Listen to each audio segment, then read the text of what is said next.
But if you go to, not the digital, but if you go to USA Today, the he loves newspaper, baseball. Now, the White Sox are his team. Manny Minoso's his guy. We share that. But wait a second. And who was the Puerto Rican pitcher late 60s, early 70s, or late 60s? Juan Pizarro. Juan Pizarro. Steve loved Juan Pizarro. Juan Pizarro's still alive. Manny Minoso, who just passed away. Little Louis. Little Louis, the greatest. Little Louis Aparicio. That was the hitless wonders. It could be a Dodgers-White Sox World Series. 59 World Series. It could be a White Sox-Cubs World Series. Why do you keep bringing in other teams? We don't need that. I don't mind. City Series. I don't mind City Series that would be played in Arlington. But let me get to the reason we're celebrating. USA Today. If you go to not the digital but the real newspaper itself. And what are those? I'm sorry. Do you get ink on your hands? You could if you're not careful. Okay. But if you go to the upper right-hand portion of the newspaper, there is a picture of Congressman Cohen. They've identified him as the other Stephen Cohen that owns the Mets that pay $2.5 billion. And so I've been getting all kinds of letters of congratulations to our congressman for becoming the owner of the Mets. And that was what a faux pas by USA Today. Well, I think I could see where it happens. Sure. And you know who would get the biggest laugh out of it? Congressman Cohen. Believe me, I am 100% certain that he has enjoyed the heck out of this. Let's see here. Take that congressional pension that ain't bad. It's almost 2-for-1.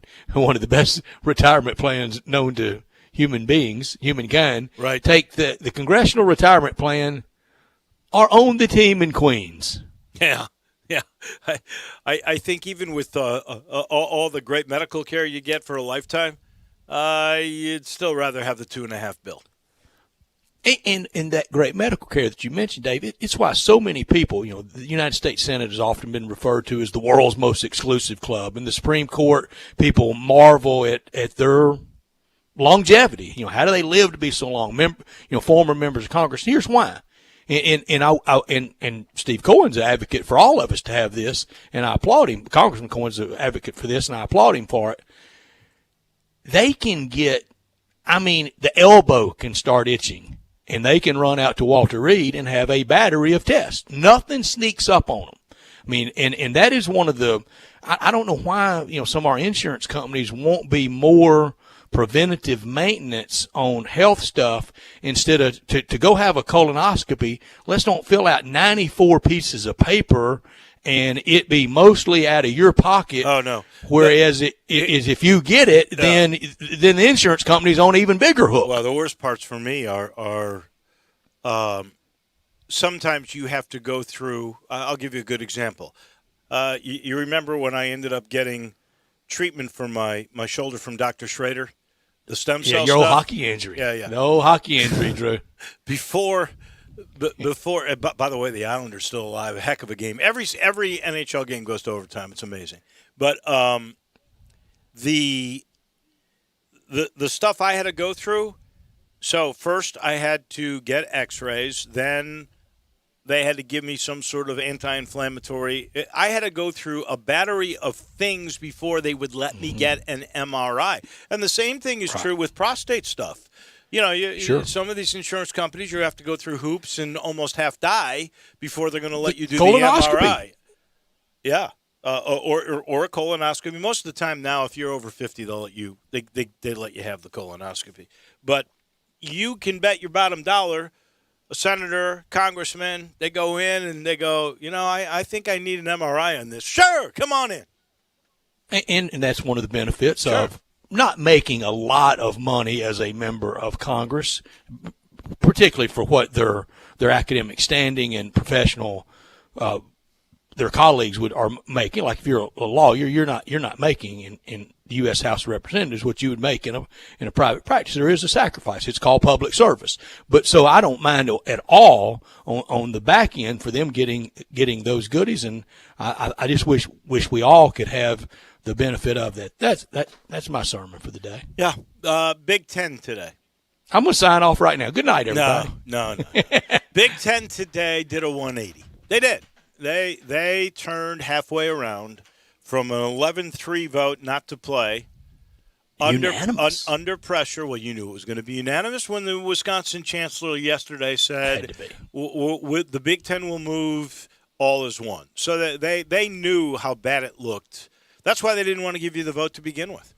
They wanted to put a face on where there's this one solid conference, and it really that's almost impossible to really be true. Now, if you have a strong commissioner and you've been through a bunch of this stuff before, I think you talk the powers that be that descent into being good partners, and for public viewing, they go along with the ride, and it becomes a unanimous thing. I would bet you even the SEC under Greg Sankey, or even for that matter, under guys like Roy Kramer and our favorite of all time, you know who that is?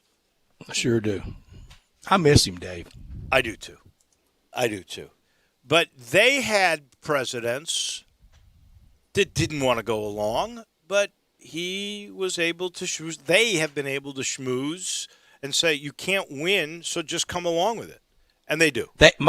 And Mike Slive was one of the great, nice, velvet touch, cajoling, pulling you over to his side of all time. Right. Almost couldn't say no to him, but he didn't do it heavy-handed. He didn't fly from Birmingham to an SEC place and walk in and tell the chancellor, you get in line. That was never his style. No. He would have gone in, he would have smiled, he would have patted him on the shoulder, and he would have said, I just happened to be in town today. Doc, here's the deal. I just happened to be in Fayetteville. We've got enough votes, we're going to go through with this, but it really would look better for everybody. You can't win, so you might as well just go along for the ride. We will thank you for that. We'll try to, be more politically correct in your favor the next time, but here's the deal. And the guy would go along with it. I think sometimes you're on the winning side, sometimes you're not. And I think that's the way the Big Ten operated this time. But the truth is they went 180 because there was pressure. Because what occurred was they saw, even though there's bumps in this road, they saw college football. Even with those 16 canceled games, they saw college football can still go on. And they, if they play this how I think they will go and say, rapid testing, we found rapid testing, that's the number one thing. Myocarditis, we may have jumped the gun a little bit, but we've now figured out that if we have any positive cases, their heart gets checked too. There's a total cardio examination, and Memphis is doing that. So that's two. And safe but not sorry. What's wrong with that? That's right. That's two. And three, once we saw all of these things and the success other schools were having, it only made sense that we do it. And that's exactly what they will say. And they'll probably say, we were smart enough to wait, examine everything. We're still going to be, we're cutting down, and it's an interesting format. It's 8+1, they call it. So they're going to play 8 weeks in a row. Then the top two teams in the Big Ten will play for the championship, probably to get into the playoff. And the other 12 teams in the Big Ten will play a game that week, which could get them a second team in, or it could get them to better bowls, but they'll be there for postseason play. And, in the end, they're about a month behind the SEC. That's it. They're starting on the 24th. Yeah, and I am not here today to gloat, to jersey pop, to crush the Big Ten. I am not. I'm here to say, good, and you'll hear when we get to top story, kind of my full enunciation of it. But that 8+1, you're right about the top two, and then the rest of those games we won't know really until the last game. The eighth game's played the rest of the schedule, because they're basically going to put kind of peer group. It's going to be somebody fight somebody your own size. If you're 1-7, you're probably going to play somebody about 1-7 or 2-6 or so. Correct. And so forth, and kind of a little mini bowl weekend. It makes perfect sense to me. I think they're doing a good job of playing catch up. They're still going to get 9 games in. The only thing that's missing in this is the flexibility if indeed you've got a COVID breakout like Arkansas State, like Memphis, like LSU has had, and hopefully it's over before the 26th, like Texas Tech in the Big 12. 75 guys had it, but now 69 have recovered.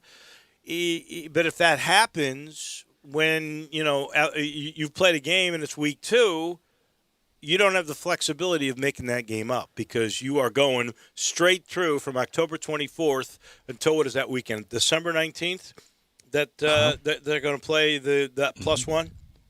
Yeah. Yeah. And then CFP and bowls all will be basically filled out the Sunday afternoon, the 20th. But as Steve Earhart told us last week, there will be some bowls that will already be battened down even before that, and that probably maybe includes AutoZone Liberty Bowl, but we'll visit with Steve about that later today. So let's give the rundown. Our friend TJ Reeves in Tampa, waiting for his Tampa Bay Lightning to move on. They're going to have to wait another game. Tell him all those ugly things you said about them yesterday. That's quite all right. They're a nasty bunch.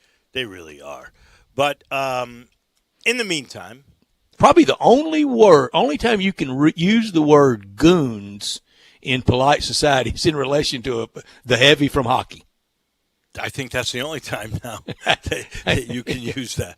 So TJ Reeves will join us, and he can talk about the Tom Brady, Bruce Arians statements from the weekend and Brady's play and everything else. So that'll be a lot of fun. John Goen at 4. We picked the U.S. Open. Doesn't that sound funny to say here in the middle of September? The U.S. Open. John Goen will make our picks. I'm still in this thing. There was a young man named Drew who once, I think, got a little ahead of himself, thinking this thing was a lock, that it was over. Dave, he sure did. Come on. I'm going to win this week. You know it. I know it. You're only $2 million ahead, Drew. You're only $2 million ahead, Drew, and there's still a Masters. Unless I decide to give it to you, that could happen. Oh, that's such a bad look.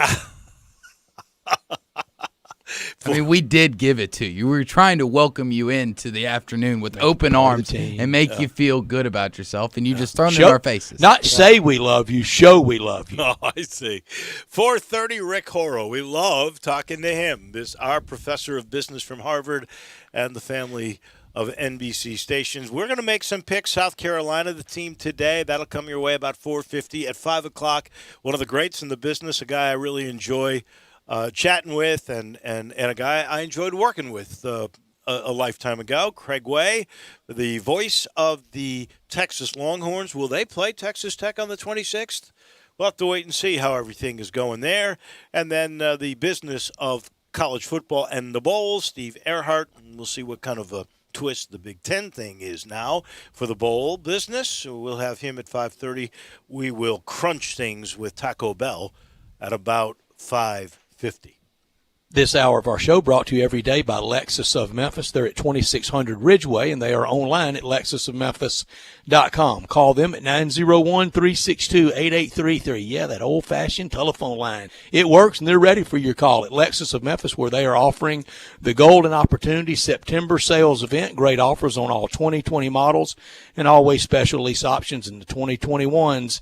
They're on the way. If you ever thought I'd look great in a Lexus, well, guess what? Lexus of Memphis thinks you would look great in a Lexus, too. Drive in luxury and confidence knowing that every new Lexus comes with complimentary first and second maintenance services. Stop by today at the one and only Lexus dealership in Memphis, and that's at 2600 Ridgeway, and put yourself in the driver's seat of an all-new 2020 flagship LS500, and you'll be looking and driving great. Lexus of Memphis, the highest standards in the industry. When you purchase a Lexus, you get top-of-the-line engineering and design, and that makes for the luxury driving experience.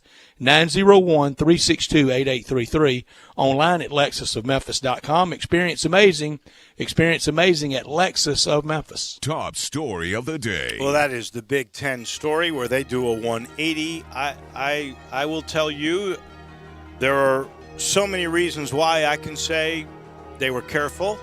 They didn't need to make the decision they made when they made it, but they did, and they were, in my mind, wise enough to look around, see new rapid testing. They have many excuses they can use, but they did pull the trigger, and they decided they're going to play. And that is good for their schools. It is good for their players. It is good for the economies of their towns. It is good in a lot of different ways. Yesterday, I couple this with the news that Shelby County Schools, the only school district in the state of Tennessee, won't play. And you know, Brett, I asked you and Drew a hard one long time ago, before the seasons began. I thought we should play college football because of testing. I was not sure if we should play high school football because there wasn't testing. There wasn't the money. There wasn't the availability of the test for everybody to do what colleges are doing. And therefore, I was reluctant for that to occur.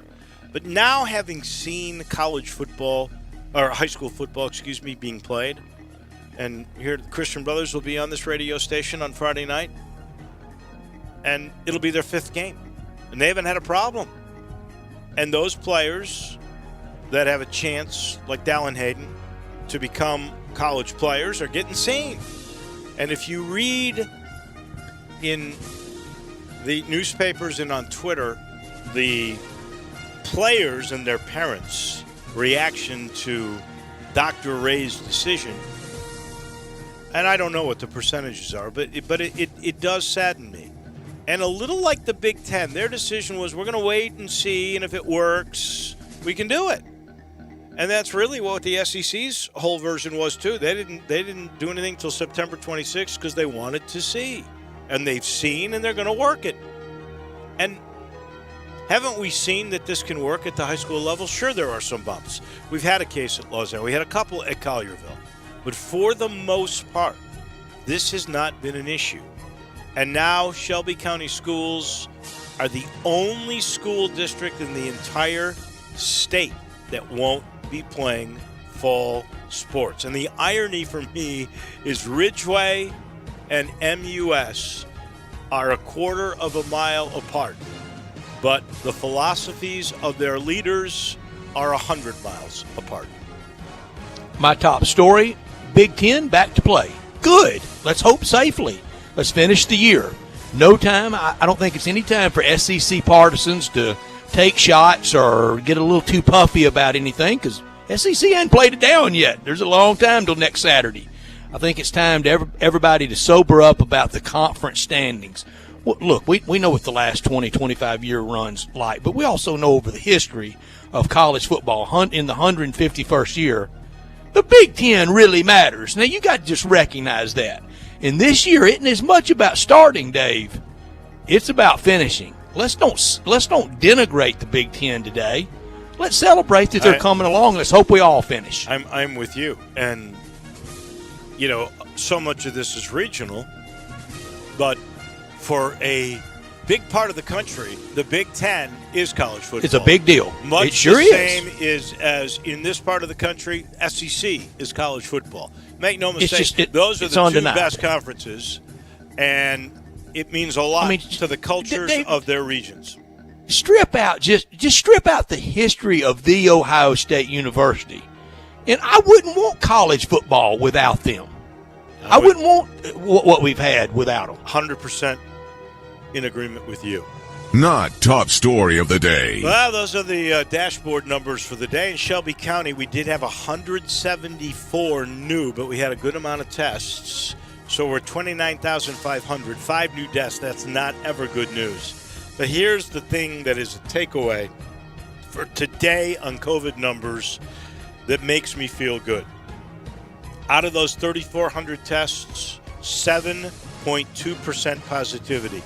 We keep going down there. We have now only, I say only, it's still too many, but 187 COVID patients in hospitals. Brett, in the ICU unit, there's only 70 COVID patients. Of all those beds that we've got, only 70 in ICU from COVID, only 187 total.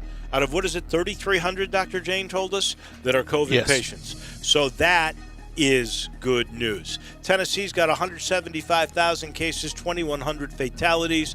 Mississippi with 91,000 cases and 2,756 who have perished. Arkansas, 71,000 cases, and they've had a bit of a spike with fatalities. They're over 1,000 now, 1,150. So they've jumped a bunch in the last couple of days. 6.8 million in the United States, 200,804 who have perished. So now we've passed that 200,000 mark. 4 million have recovered, 94 million tests. So we're almost at 30% of the country in terms of the general population now have been tested. And as far as we go worldwide, just about 30 million cases, 942,000 fatalities, 21.5 million recoveries. And another good news part of today with the World Dashboard, another new vaccine, 173 now. I just want one. I'm ready. My not top story. Doc Rivers says he'll take the blame for the Clippers' collapse. Well, that's good because, Glenn, you're going to get it. Doc Rivers is going to get a lot of that blame. But how about this to all the Doc critics? Instead of drilling him, let's give Mike Malone in Denver a whole lot of credit. You know what? It's hard to give credit when a team is favored not just to win that series. When a team had a 3-1 lead, when a team, what did they win the first game by? It was phenomenal. Just counted one, though. When you're really considered probably the best team in LA, and you don't score one field goal in the first 7 minutes of the deciding quarter, it's hard not to look at the team that failed to score as opposed to the team that won and pulled away. There is a lot of responsibility, I think, on a team that was dysfunctional when it came down. Now, they're not the first team this NBA playoffs that has blown a 3-1 lead, because that's exactly what Utah did. This Denver team has done something no other team ever has done. Maybe it's the bubble. Who knows? They're the first team ever in the same year to have come back from 3-1 deficits to win series. They better not do that. I think the bubble has helped them. I think the bubble has too. If Doc is out, who's Mr. Right or maybe Miss Right to be in? Is Doc out? Is totally Doc out? And can you really blame Doc? I'm going to blame Paul George more than I'm going to blame Doc Rivers. Playoff P is going to get a lot of blame. Yep. A playoff update, and Carl corrected me. Carl was 10-2 in the first round. He missed on Oklahoma City, or 10-2 to date. He missed on Oklahoma City. I went back and checked, and he's right. He missed on Oklahoma City and the Clippers, but he leads with 10 points. Dave, you and I are at 9 points each. Drew, you are at 8. I have Miami. Carl has Miami. Drew has Boston. Dave has Boston. We'll pick Lakers and Denver tomorrow. Boy, that was a great game. Was that not a fantastic game? Classic. Between Boston and Miami, and Ron Tillery and you. I said 6 games. You guys said 7. And I'm now swayed toward 7 because that could have been anybody's game. Boston had a chance to win it in regulation. I did not like the way they finished regulation, and I said to myself, they're not going to win this game. They didn't even run a play. They let the ball led by 5 with a minute to play in regulation. Yeah, and they let the ball rest in the hands, just killing time twice, once with Kemba Walker and once with Jason Tatum, and they didn't run a play, and the guys weren't close to getting a good shot. Run a darn play, Brad Stevens. Run a darn play. You know who I love? I love Jay Crowder. And they don't win that game last night without Jay Crowder and his defense and his moxie. Just telling you, Jay Crowder is the unsung hero of the Miami Heat. And we are officially underway. Again, we've got TJ Reeves, John Gowen, Rick Horrow, Craig Way, Steve Earhart. What a show.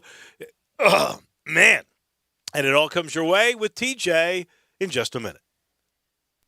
Broadcasting from the Family Leisure Studio, we are Sports 56, 96.1, and 87.7. Frontier Western Store is open and ready to serve you for all your needs in boots, apparel, pet food, and more. Frontier is proud to be a local leader here in the Mid-South when it comes to boots. Stop by the store today for an incredible selection of name brand work and dress boots. Come browse aisles and aisles of top quality boots at everyday low prices in our world famous boot showroom. Dan Post, Rocky, Durango, Twisted X, Georgia, Ariat, and many more. There are so many styles, colors, and fits available, you might need a hand picking out your favorites. Luckily, Frontier's knowledgeable sales staff will cheerfully assist you with any questions you have and ensure the proper fit of your new boots. Frontier also has an amazing selection of jeans and shirts by Wrangler, Ariat, and Carhartt, as well as a fully stocked women's boutique department with thousands of tops and dresses at unbelievable prices. New arrivals often. Frontier Western Store, 5880 Gilman Road in Olive Branch, and on the web at frontierwesternstore.com. Family owned and operated since 1967.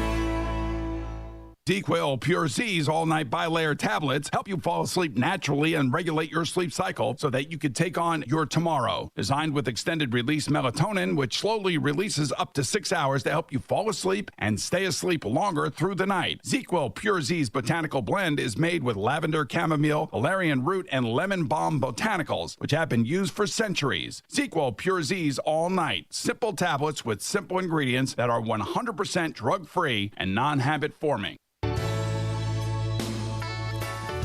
Listen Sundays at 11 a.m. to join Idlewild Presbyterian Church for worship.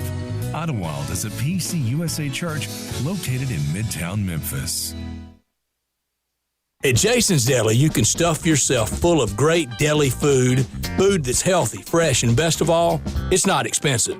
Jason's Deli is all about choice. Whether you're looking for a gluten-free menu, vegetarian sandwiches, healthy kids' meals, or if you'd like to invent your sandwich via the build-your-own selections, Jason's Deli has you covered. And they only use fresh, wholesome ingredients.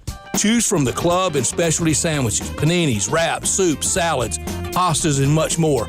I love the cleanliness in the restaurant, the hospitality, and of course the cost. They have a huge salad bar and great soups, including Southwest chicken chili, fire-roasted tortilla, organic vegetable, tomato basil, and many, many more. And if you're planning an event, their catering department is fantastic and can handle any size party. Go check out Jason's Deli's 4 locations. On Ridgeway in the Park Place Center, that's my favorite, on Germantown Parkway in Cordova, at Poplar and Highland, and on Goodman Road in Olive Branch.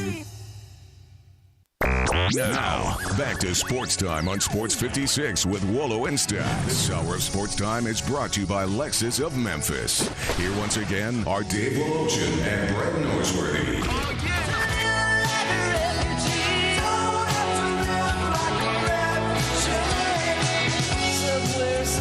Somebody must have kicked you around some. I wonder if Tom Brady felt like he was kicked around some on those 2 picks. No backup from his coach. Although I think the Bruce Arians did back up a little bit on that on one of those picks.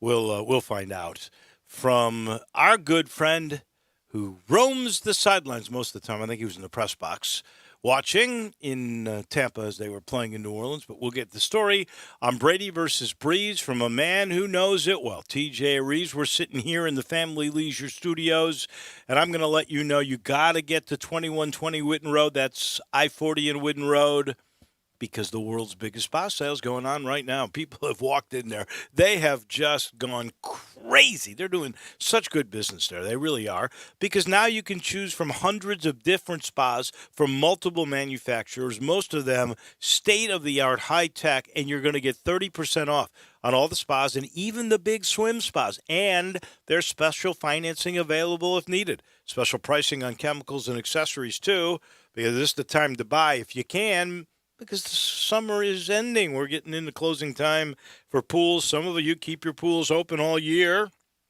Let them take care of you. You know there's always professional delivery that is available for you, whether that's to your home or just take it out and load your car. They take care of you at Family Leisure. To Tampa, we shall go. TJ Reeves, we got to talk about the U.S. Open before we get away. But Breeze and Brady, first time in the history of the National Football League, 240-plus stars vied against one another in a football game. They never had 2 40-year-old starters in the same game. That's pretty impressive in its own right. Well, it's good to be with you guys, and we got so many roads that we can travel because we also need to touch on Louisville and Miami in the primetime game, and I get the chance to work that one, so we'll talk about that and the Open and everything else. And obviously the Buccaneer game did not go the way that Bruce Arians, as you mentioned, the coach, Tom Brady, the star quarterback, or anybody associated with the Bucs, their fans, or anybody would have wanted.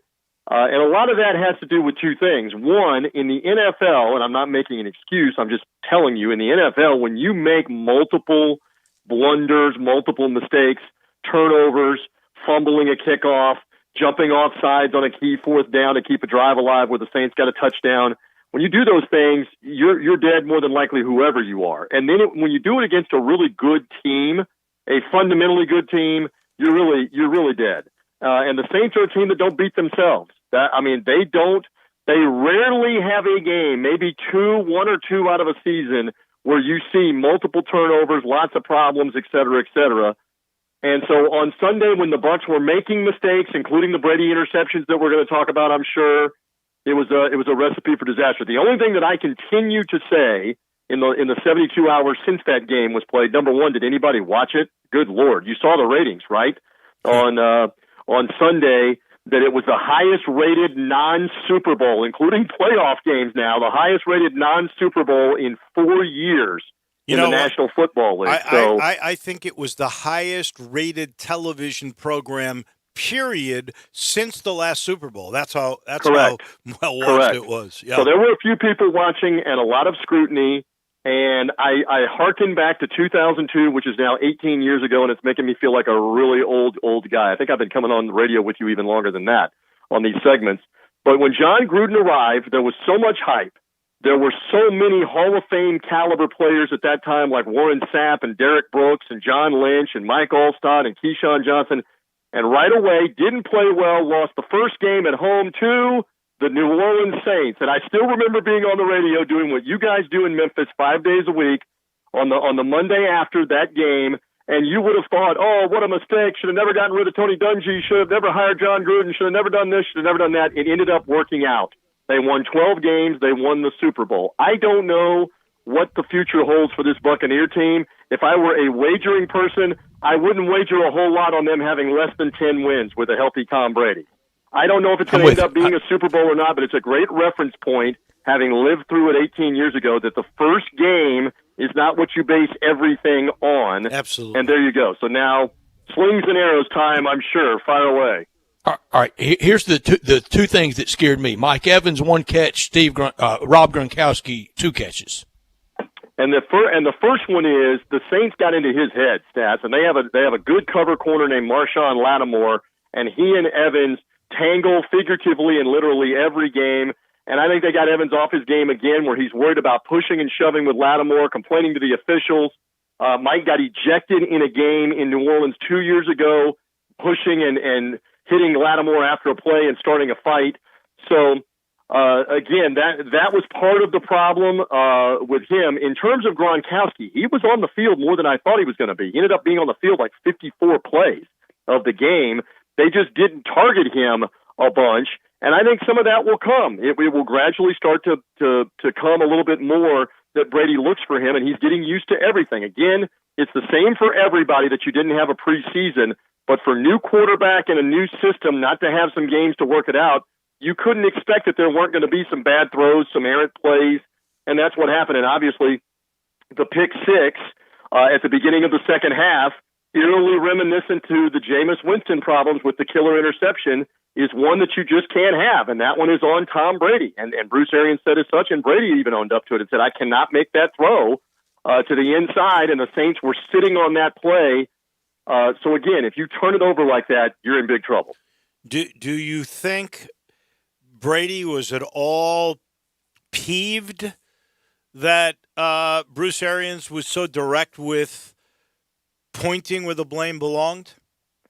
No, and he pointed out that on the first interception in the first half that was Mike Evans' fault, that Evans did not run the correct option route. He had a two-way decision, and he should have kept running. Instead, he sat down, he misread the coverage, and Brady threw it to where the ball should go in that coverage, and the quarterback gets hung out to dry.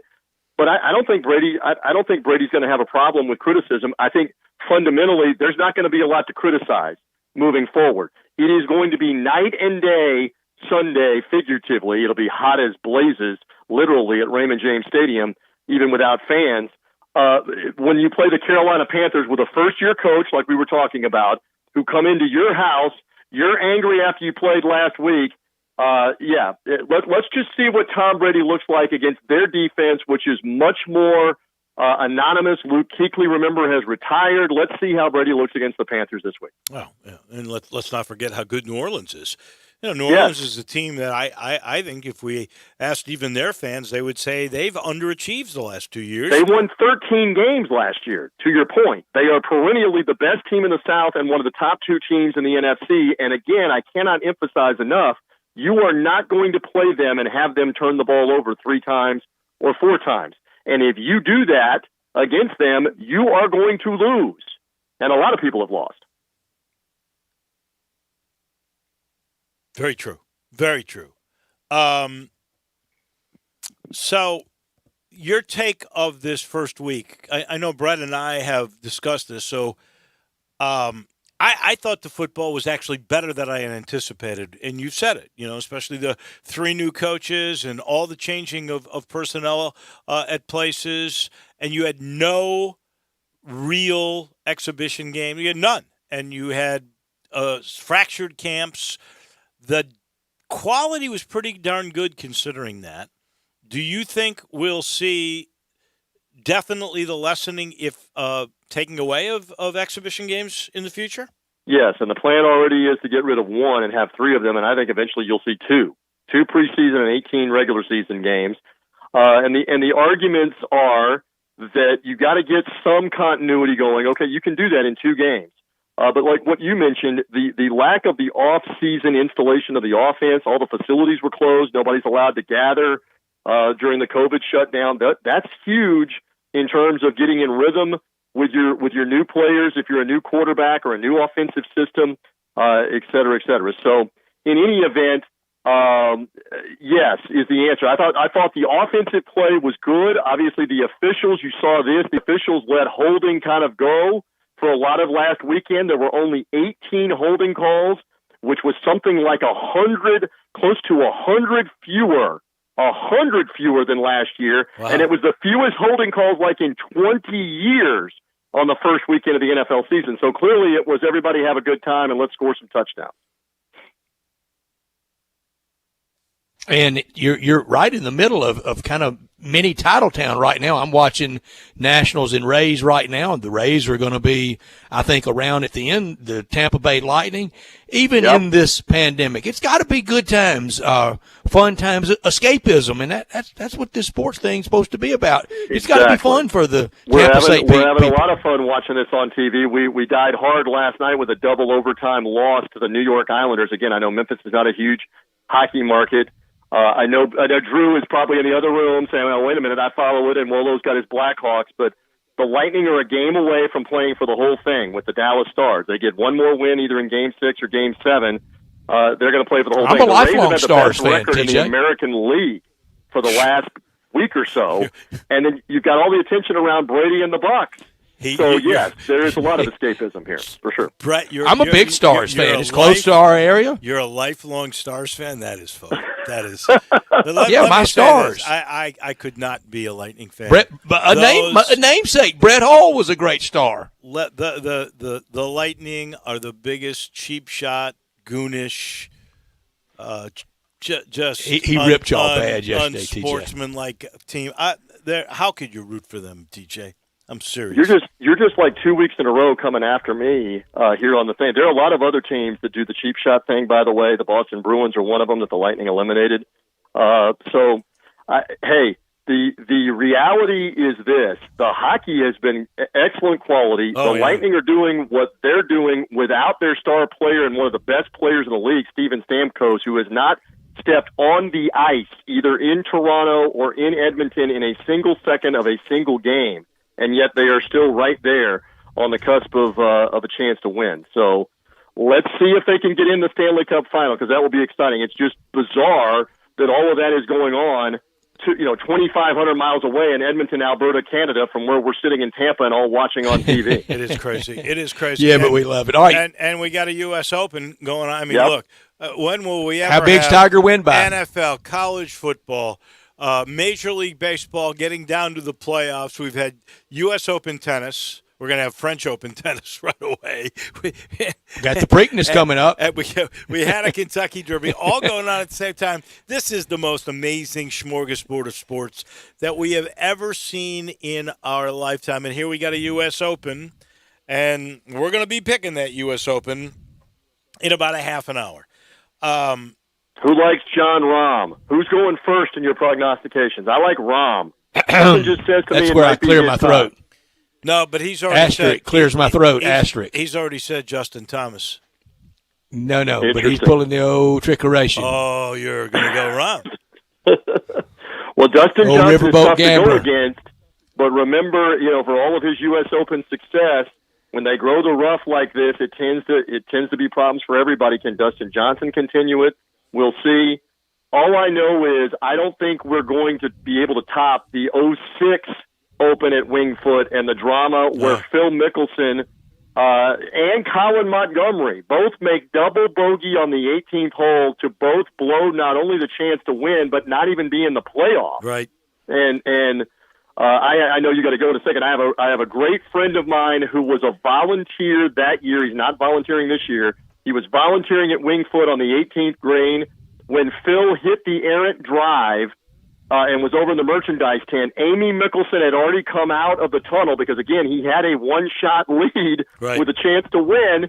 They had her there with security and with everybody there. Phil's over by the merchandise tent and the garbage can and eventually whacked it into the trees, and they scurried Amy Mickelson away like a thunderstorm had started to get her off the green and out of the way, and he was one of the ones coordinating that. It was just bizarre that he threw it away, and of course one of the all-time great quotes, I'm such an idiot. I just threw away the U.S. Open. That was 12 years ago, and Phil's never won one. Nope. So and he's happens. been a runner-up there 14 years ago, 06, when Jeff 14 years Ogilvy ago, won. forgive me, yes. Yeah. 6. And Jeff Ogilvy was low man. All right, so who do you think? You're going Rahm all the way. Is that what I think I'm saying? Jeff. I think John Rahm would be good. Justin Thomas is an interesting pick. The rough again in places, and talking to a couple of colleagues, is going to be 1.5 feet. At some places, it's 1.5 feet. So good luck trying to find your golf ball if that's the case. Good luck with a September Winged Foot. We bragged on you last week with your new deal with Compass, and you did the Syracuse football game. So you've got who this week?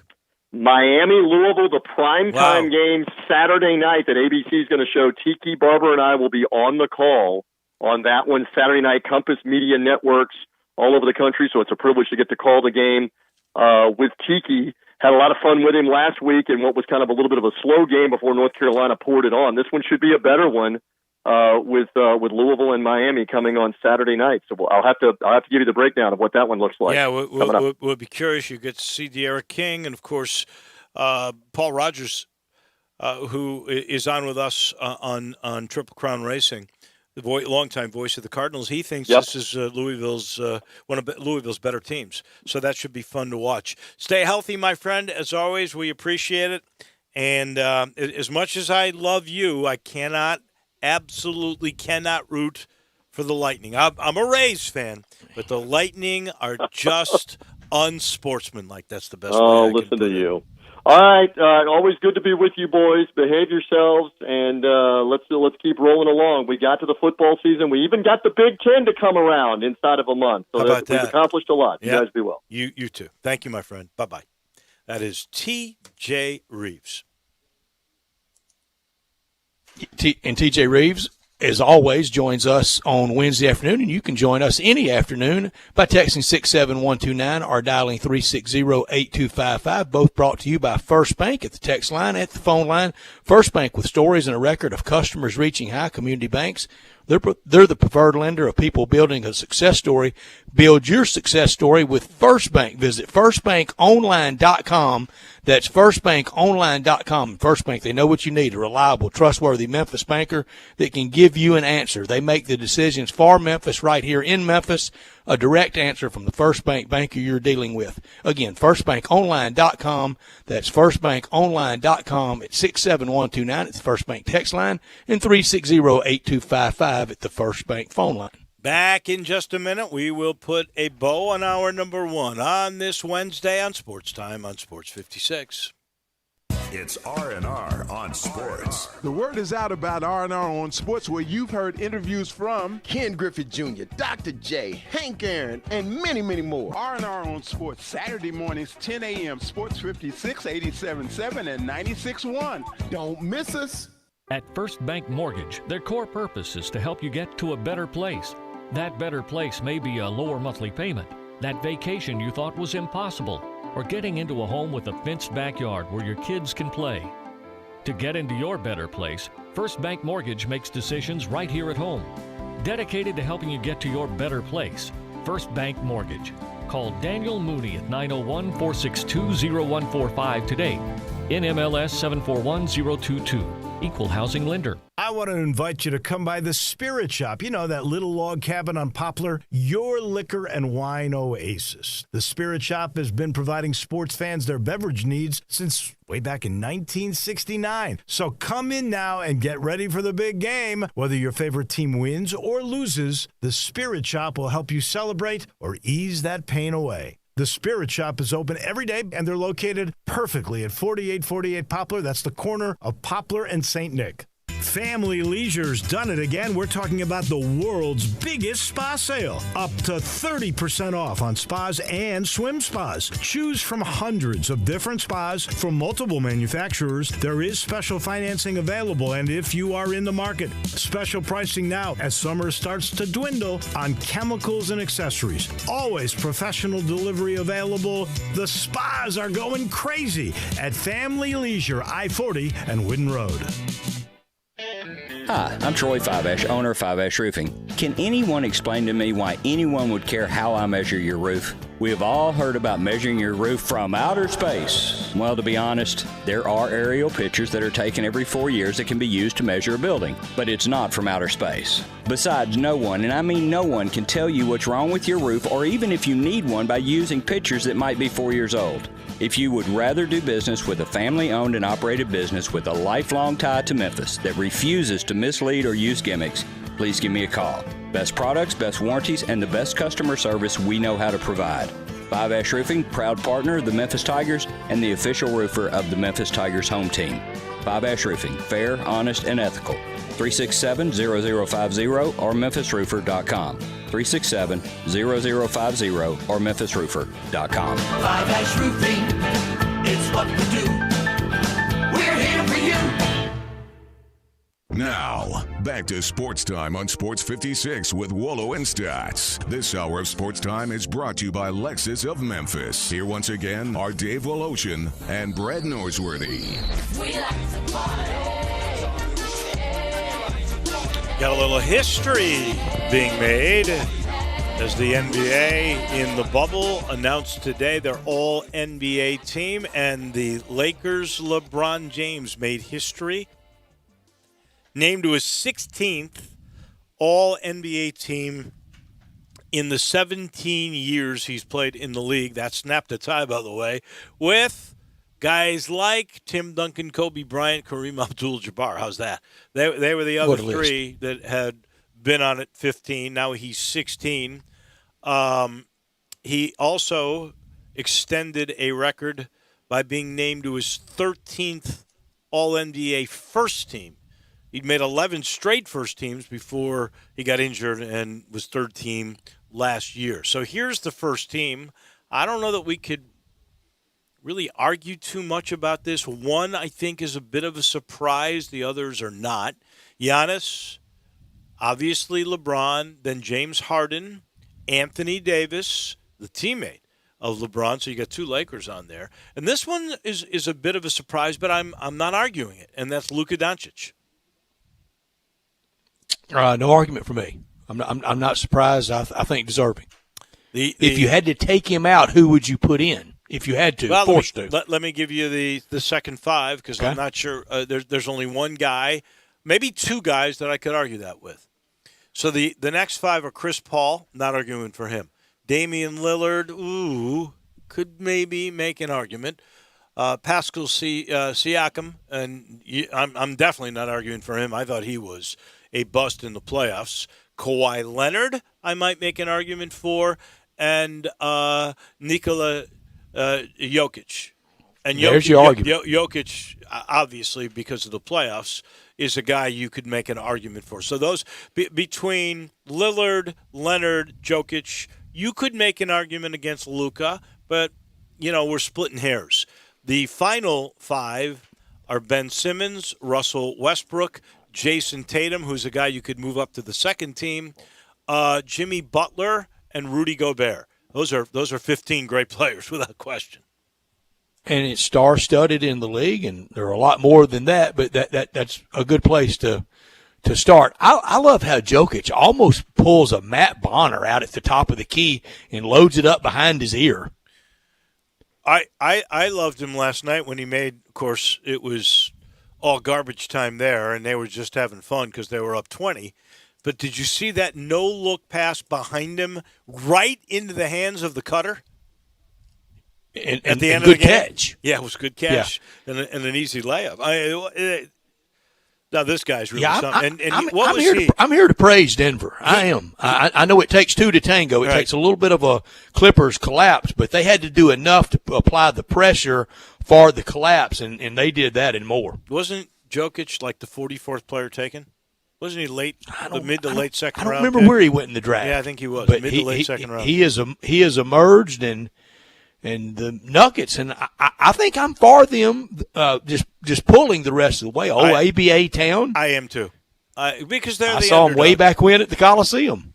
I'll tell you what, though, Miami's a good story. You got young players, you got rookies, you got Jimmy Boston, Butler. The history of Boston. Yeah, history of the Lakers. I really thought, I think Boston is the better team, but they're all. I mean, you get to the Final Four, you're talking about great teams, right? I've always been a big Nuggets fan. Back to Monty Tao and Tom Burleson and David Thompson with the Nuggets. That's the first professional basketball team I ever covered, 1975 or 76. When I lived in Steamboat, that's when I met Larry Brown for the first time. And was it still ABA or was that after it was ABA. I mean, that team. Okay, Red, White, and Blue. Had Monty Tao. You were made. It had ABA, Burleson. baby. It had David Thompson. It had Bobby Jones. It had Bobby Jones, who's the great player from Kentucky? Steamboat. Who's the great player from Kentucky? Dan Issel. Dan Issel. Alex English. That team, and it finished second in the ABA. Yeah, and Larry Brown can really coach. That's a master of obvious. That was comment. A great team to watch. The Steamboat years. And I mean, it was made for the ABA. I mean, Austin Powers really should have been commissioner of the ABA. Those were. Is the ball inflated or stuff, baby? Hey, what I thought today, and we got to keep an eye out for it, Drew. Look at your Twitter or wherever this is going to get released. I thought today the NCAA was coming out with definitive plans. I think it's 20 regular season games in your conference, and then it's going to be 4 non-conference games unless you're tied into a the Tigers are a big tournament like the Battle for Atlantis, which is probably moving to the I think Pentagon up to 7 or 8.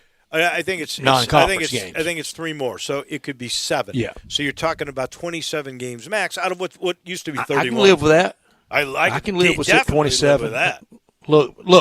Look. Where we are, I can live with a lot of things. I'm accepting 7-inning doubleheaders. I can accept 27 college basketball games. Yeah. 7-inning doubleheaders. That's got to go away. Jeez. That is going to go away. I know that's going to go away. It's going away for the playoffs. It was official last week that playoffs will be real baseball. What about extra innings? Play till midnight. Play till sunup. So they're not putting a guy on second base for the playoffs? Well, no, hold on. Let me. I don't know if that's been announced. I know. I don't think it was. No. It has been because Clayton Kershaw was adamant about the extra innings. No, extra innings will be we can play 22. Oh, good. Okay. There are some people though that actually like putting the guy on second base. I don't want to meet those people. You know what? The other thing that makes me laugh, it really does. How many teams in extra innings get that guy and they can't bunt him over? They cannot bunt him over. I have never seen. You know why? Because nobody knows how to bunt and nobody wants to bunt. Nobody wants to bunt. And the funny thing for me is this. First thing I learned when I was being taught how to bunt in high school, crouch a little bit low because be patient. Don't stab at it. You can't bunt the high pitch. You pop it up, and that's what these guys do all the time.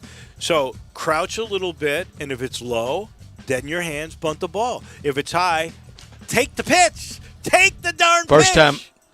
First time I ever squared the bunt, guess where the ball hit me? Oh, I don't want to know. There.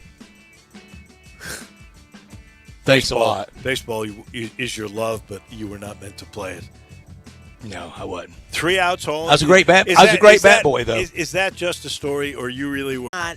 Good news. John's done it again at Conway. He'll buy back your repair bill up to $1,500 toward the purchase of a select carrier Infinity system. That's right.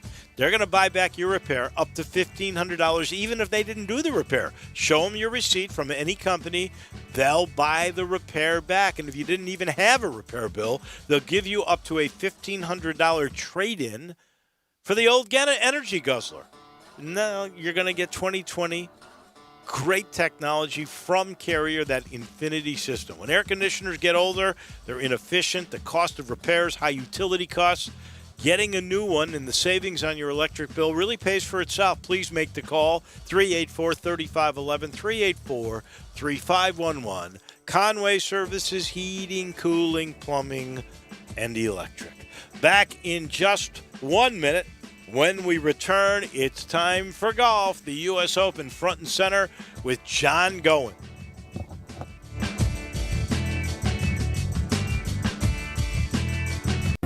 Hey, we understand. With everything that's happening, with all the new regulations, maybe you're not ready to come and hang out at Sweetgrass to catch a ball game. We want you to, we really do. And we're open for you to do just that. But we're also offering the next best thing, the new Sweetgrass Tailgate Party Packs. Whether it's wings, house-made dips, sliders, or other Sweetgrass tasty treats, all you have to do is call us or go to sweetgrassmemphis.com to order just what you're dreaming of when you're dreaming of watching sports and enjoying some sweet, sweet Sweetgrass.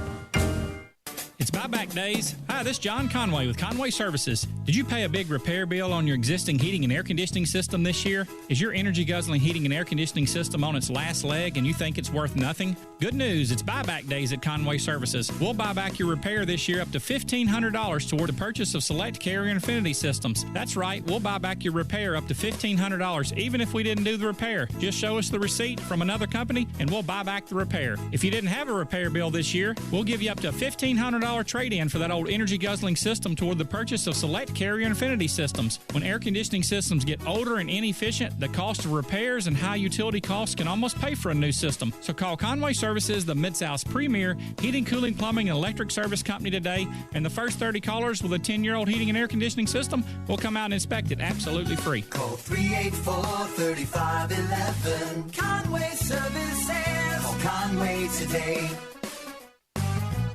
Napa know-how.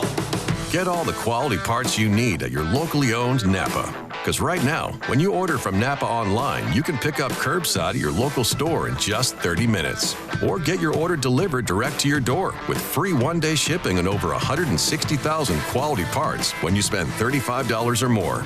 Quality parts delivered quickly and safely. That's Napa know-how. Napa know-how. At participating stores, standard ground shipping and exclusions apply.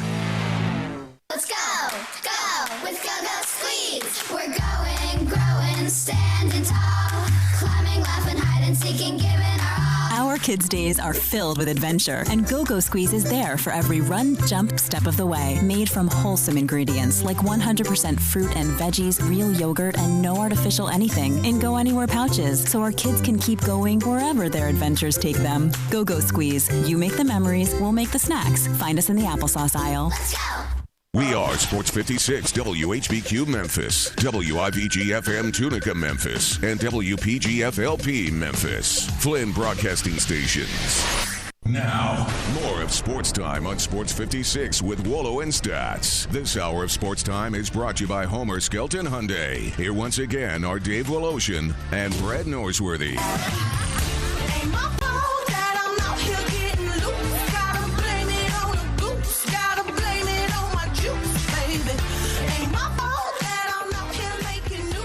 Welcome back in. Always a pleasure to talk golf with our friend from Timber Trust. That would be John Goen, and we've got a lot to talk about. And I want to start As we welcome you back into the Family Leisure Studios, I want to start, John, going with the favorite in this, believe it or not, is actually John Rahm.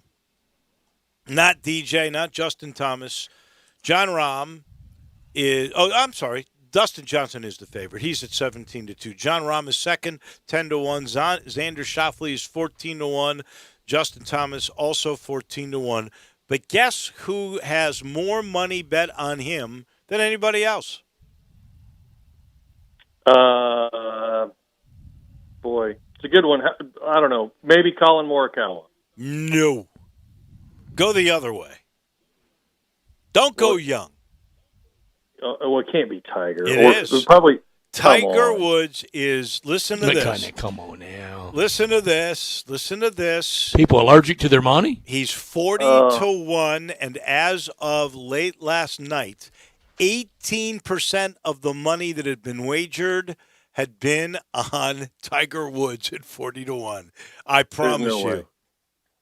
I mean, well, I don't know what they're thinking. I mean, how in the world, based off of everything I have seen this week, how in the world is Tiger going to make the cut in this event, for crying out loud? He can't. I mean, he's not going to be able to keep driver in play. I mean, I don't know. Based off of performance and everything, that's just people are. They must be allergic to money. Here's the deal. People love the old guys. They love the names. They love the people they've cheered for. Phil Mickelson way down on the odds, okay? 75-1. Did you realize a bettor last week placed $45,000 on him to win? Yes, I was aware of that story. And I like old guys too, like Presidents Grant and Presidents Jefferson, and I like the guys on the money. I mean, look, there is no better story that could happen this week than if Phil Mickelson figures out at 50 years old how to win this golf tournament at a golf course that he literally gave away his career Grand Slam. No better Perfect segue. Perfect to all you guys. If Sunday afternoon, Amy's out there, as TJ Reeves said, they had moved her greenside in 06 only to move her away after the collapse. If she's out there and the career slams reached and the TV ratings bonkers heading into Sunday night football, is that bigger than Nicklaus 86 or Tiger at Augusta National in 2019? Man. Yes. Better, I would say better than Tiger in 19, but Nicklaus, I mean, overall, you got to think he's going to be the oldest by far to win a major at 50 years old. 50. And go back to the scene of the crime where he literally gave it away. Yeah, I would say that it's better than both of those. Dave? I would agree. That would be better. You know, if we look at Nicklaus in 86 at 46, he got in really good shape for that tournament.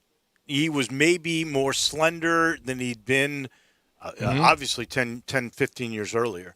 And so, change putters. So is Phil Mickelson.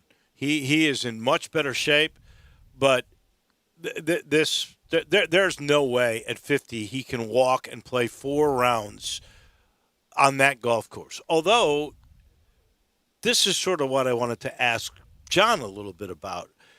And I think other than Jack's second time at the Memorial, because they played that tournament, remember, the week before there, I think they went out of their way when DJ was 30 under par. I think they went out of their way to make these golf courses easier. And they didn't do that in Chicago for the playoff. I will say that. But they have tried. They're admitting the USGA is. Knowing how hard Winged Foot is, they've actually tried to make it easier for these guys. Do you like that for a U.S. Open? Look, again, based off of everything I've seen, they've not made this golf course any easier.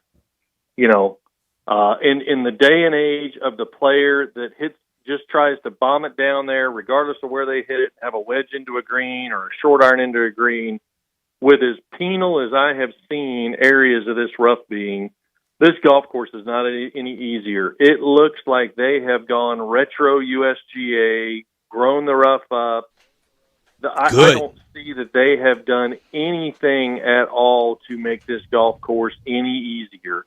The only thing you could potentially think is they've maybe softened greens to make them a bit more receptive for a shot coming out of the rough. That would be the only thing that I have visibly seen in the coverage to this point that they have done to try to make the golf course any easier.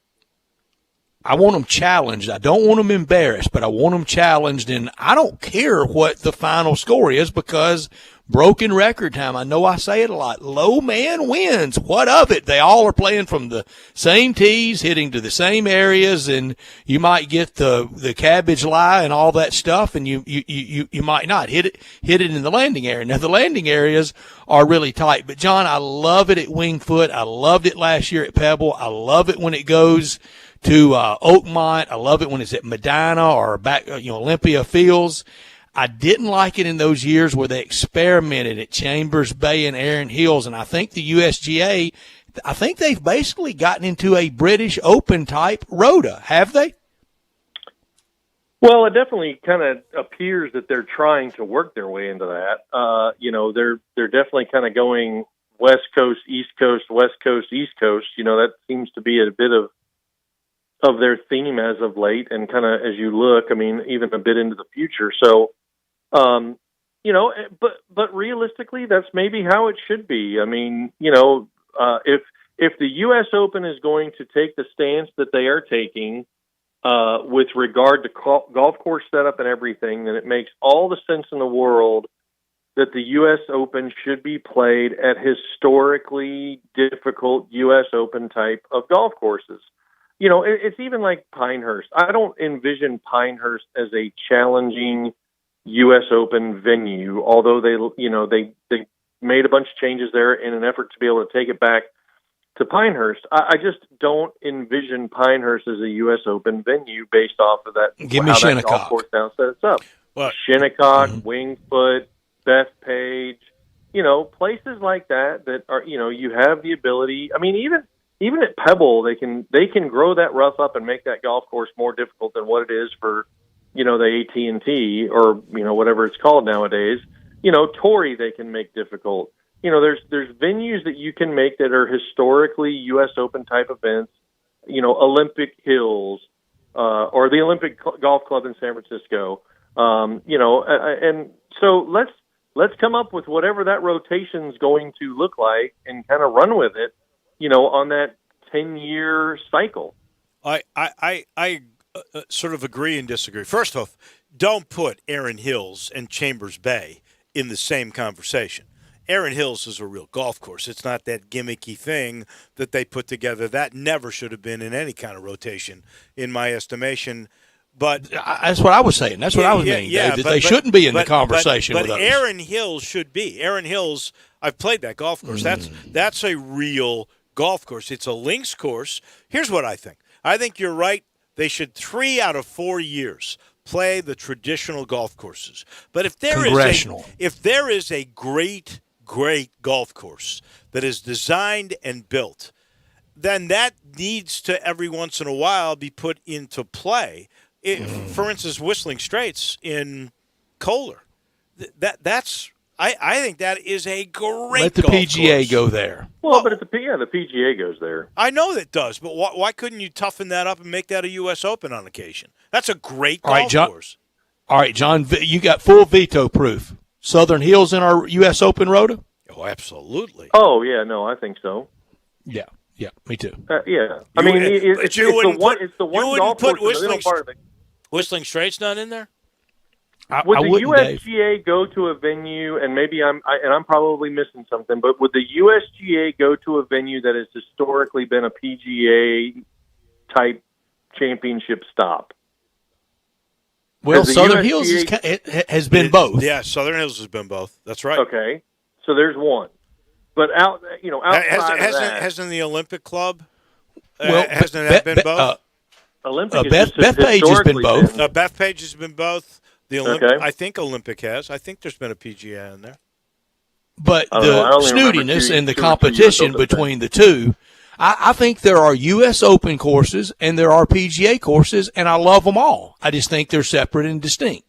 I think it's interesting, though, because if you know, to that point, if you go back and you look at PGA tracks that the USGA has played on, how much better or more enjoyable have they been for a PGA championship than they are for a U.S. Open?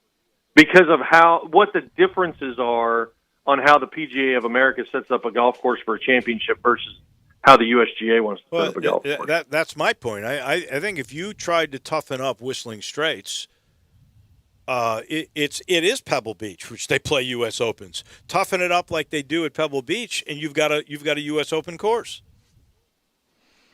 John, I heard Brandel Chambly this morning say, and he covered everything. He said, no, and I'm sorry, it was Mark Rolfing. Mark Rolfing said this morning that he's covered about everything this week. To win, you got to putt. To win, you got to drive. To win, you got to be patient when you're in the rough. But then he narrowed it down. He said, okay, I've covered everything, but this is the biggest thing.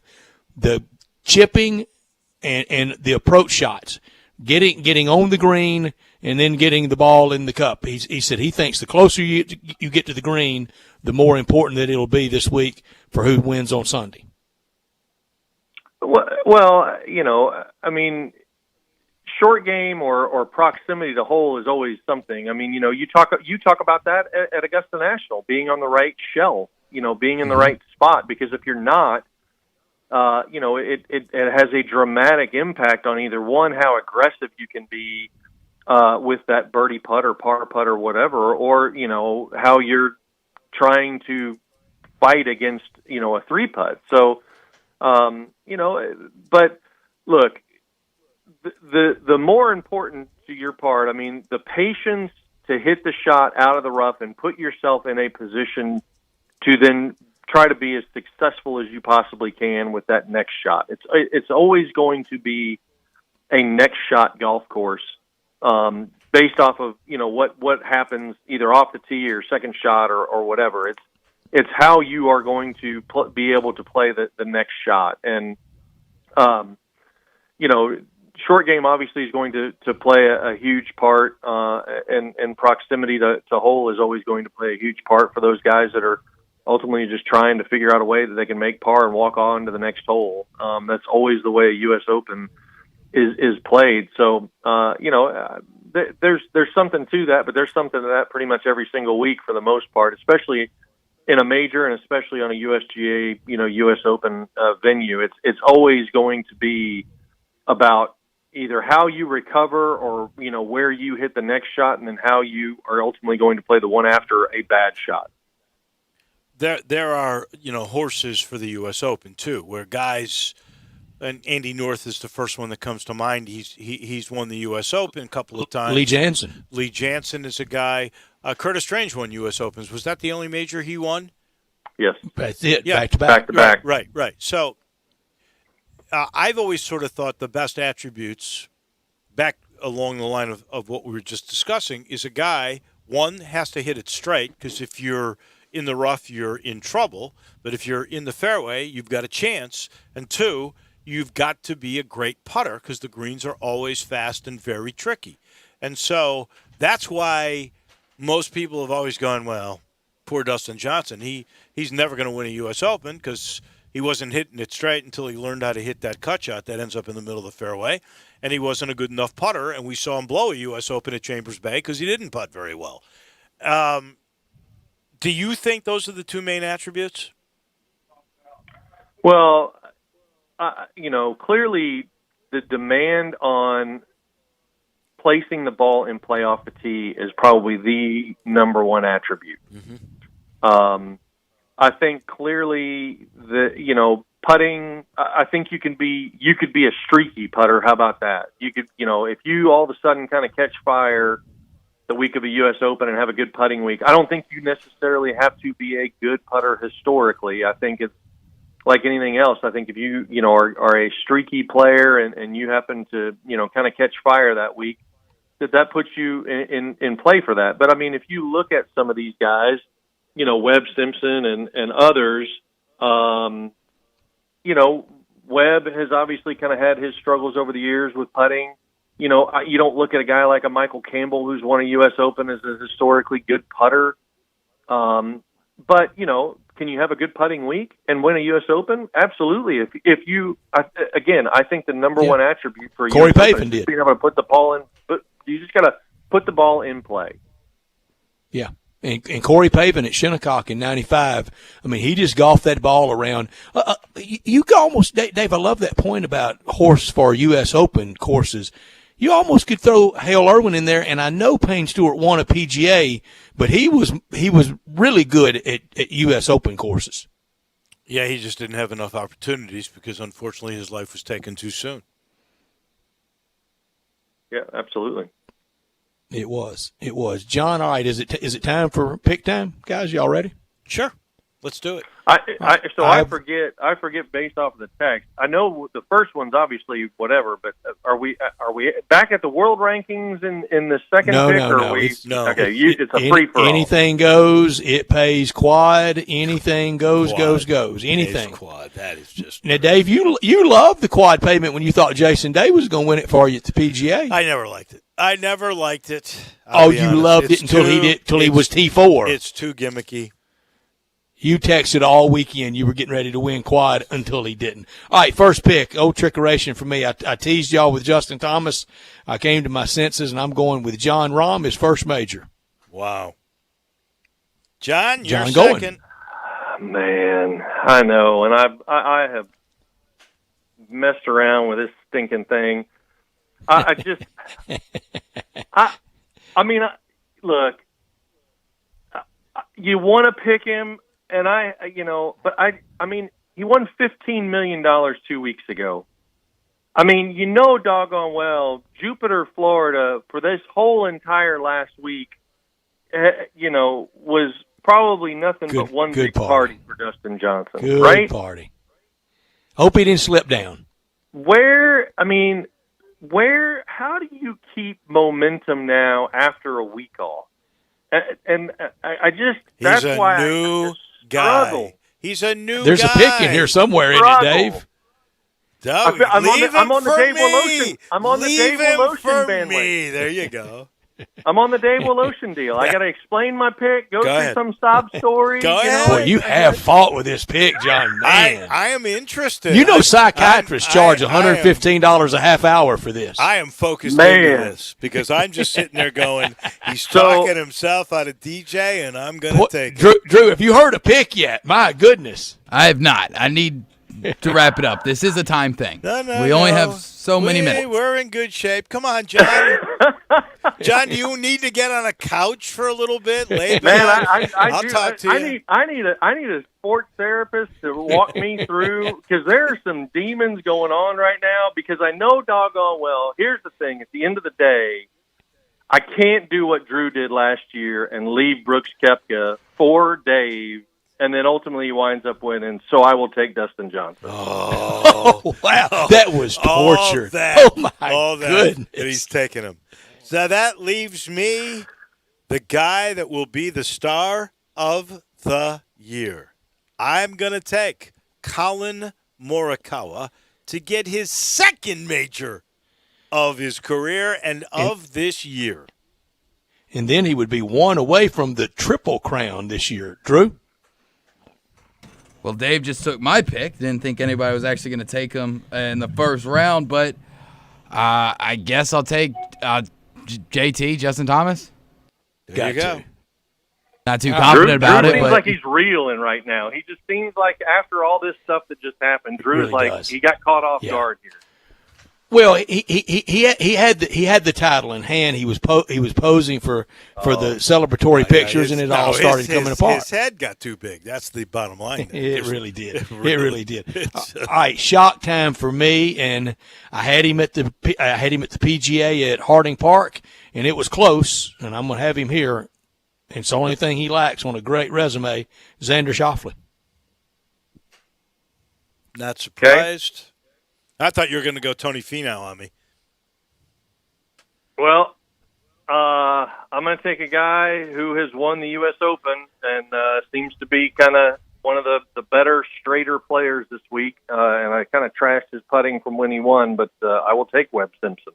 Webb Simpson. Wow, I did not see that one coming. I don't know. I don't trust him. He better get on that streak thing you're talking about. You guys are leaving me a lot of really Rory's out there, DeChambeau's out there. Finau. You don't like Rory. We all know you don't like Rory. And you don't like quad, so you this pick doesn't mean anything to you. I am really going to shock you with my pick.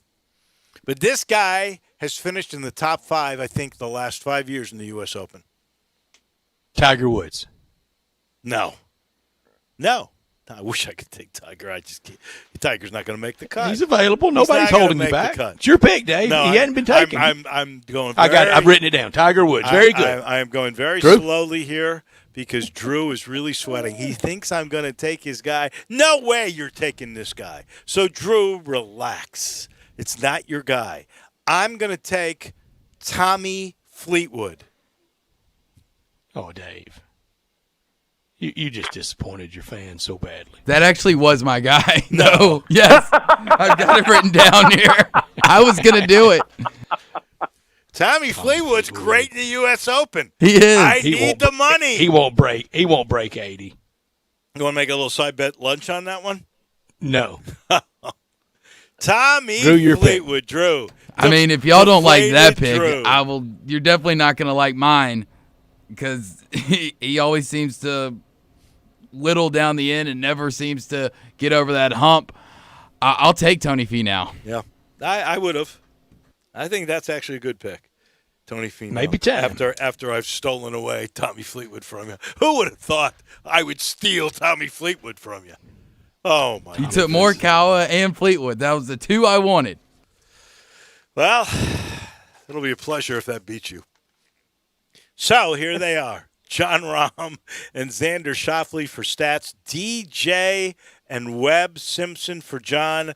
I've got Colin Morikawa and Tommy Fleetwood. Drew's got Justin Thomas and Tony Finau. Those are 8 great golfers. There's going to be, I feel pretty strongly here, there will be a winner out of those 8. Unless it's Rory. Watch Rory finally play. If Rory wins, Dave might just lose it.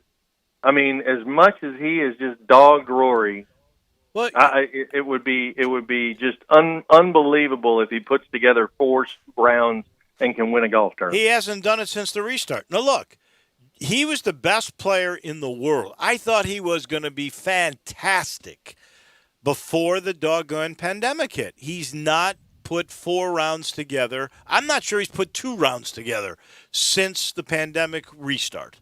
And why would he do that now? On a U.S. Open course where you really got to putt? The guy can't putt a lick.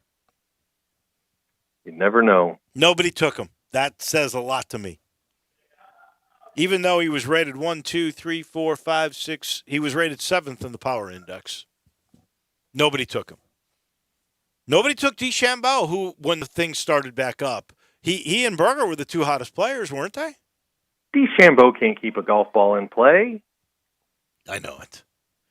I mean, he'll have the same meltdown at a U.S. Open that he did at the Memorial when he hit it left and then out of bounds 17 straight times. 6, 7, 8, 9, 10. Yeah. And then argued about whether the first ball was in bounds or not. When he first came on tour from SMU, and I think at that time the FedEx St. Jude Classic, didn't they give him a sponsor's exemption? I'm pretty sure they did. They could very well have. I mean, I know that they gave Jordan one year. They gave Patrick Reed one year. I'm sure they gave DeChambeau I'm pretty sure. I'm pretty sure they did. Right when he was graduating from SMU, and I thought the guy was really disciplined and so smart, and then he this year he just went nuts. Right? I mean, I know he wanted to become the longest ball hitter in the world, and he's got the strategy that he's got. But somewhere in there, he became a flake. He wasn't that way to begin with, was he? I mean, I don't think so. But I think he's bought so much into his I don't know, persona, let's call it. With all of his quirkiness and everything else, that now it's almost like if he goes back to being somewhat of a normal individual, that it would have come across all these years as being a bit disingenuous or something, I guess. But as we've talked about this, since the restart, I mean, it's always something with DeChambeau. He bulks up. It's been the yardage book and the all the math involved in putting and this and that. The same length shafts, and he's made this image of himself of being just this uniquely quirky individual. And if he pulled himself out of it now, I mean, people would look at him as being just disingenuous all this time. Which who knows? I mean, but. I mean, he can obviously he changes his mind about every year. So once we get through this in Augusta, it'll be interesting to see what Bryce DeChambeau looks like after the first of the year when we kind of start ramping things back up again. What's the new thing that he's going to have? Will he reinvent himself again? That's an excellent point. John, are there any openings on Saturday or Sunday at Timber Trust? I tell you what, if you aren't playing golf this weekend, it's supposed to be 75 degrees starting Friday.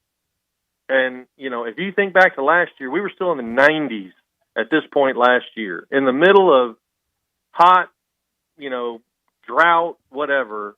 It is an unbelievable miserable last September. It was all the way up, first part of October. It was still in the 90s the whole entire month. It was terrible. I mean, 75 degrees this weekend. It is perfect. The golf course is unbelievable. There are still some good kind of late morning tee times available. Both the afternoons are kind of filling up, which is interesting that mid-morning times are available. But, still plenty of opportunity to be able to get out and play golf and just an unbelievable weekend, kind of this first real fall-type feel weekend. And if you're looking to book a tee time, you can dial us 662-895-3530 or visit us at timbertrustgolf.com and book your tee time online today. But just really looking forward to this weekend and having the U.S. Open on and just incredible weather. It should be just a great golf weekend. Looking forward to wrapping it up, too, next Wednesday. Thank you, John. We appreciate it.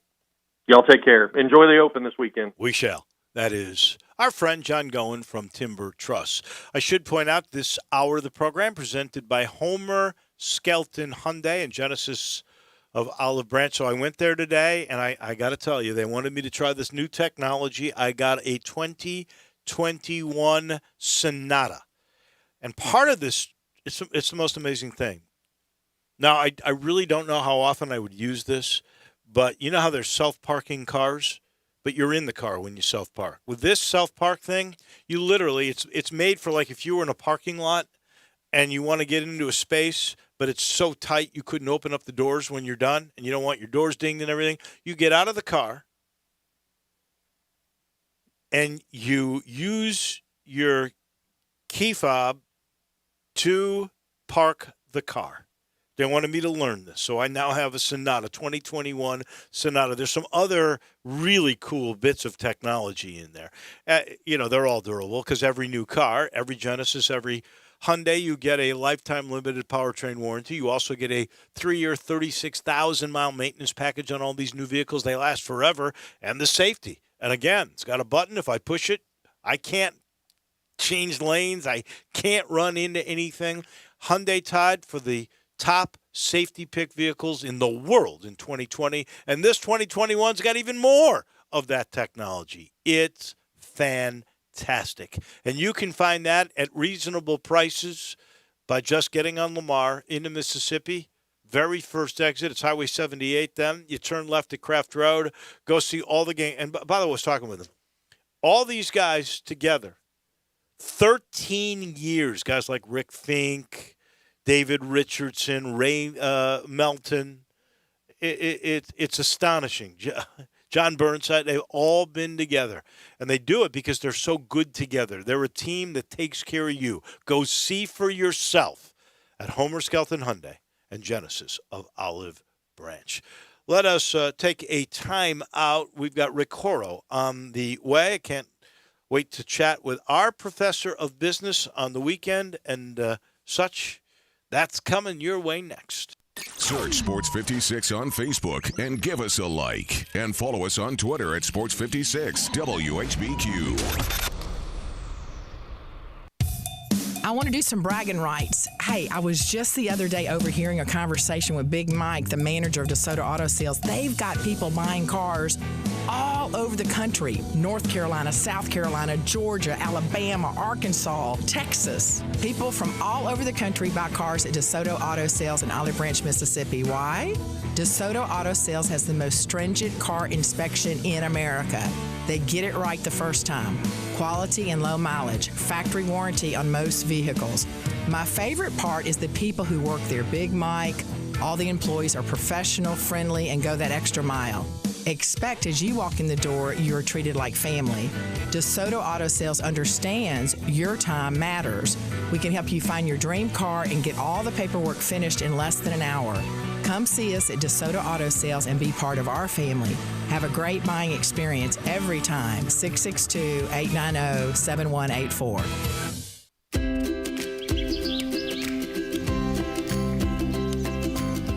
Summertime and the living is easy. No more cutting or paying utilities. Literally, you guys, Town Village Audubon Park, nestled in the heart of East Memphis, located corner of Park and Cherry, is a beautiful residential neighborhood. Looking for a great place to retire, but you still have a very active lifestyle? Then visit Town Village. Only requirements that you're 55 plus. Prices per month starting at $24.50. The Gourmet Chef welcomes you to visit our restaurant and bistro.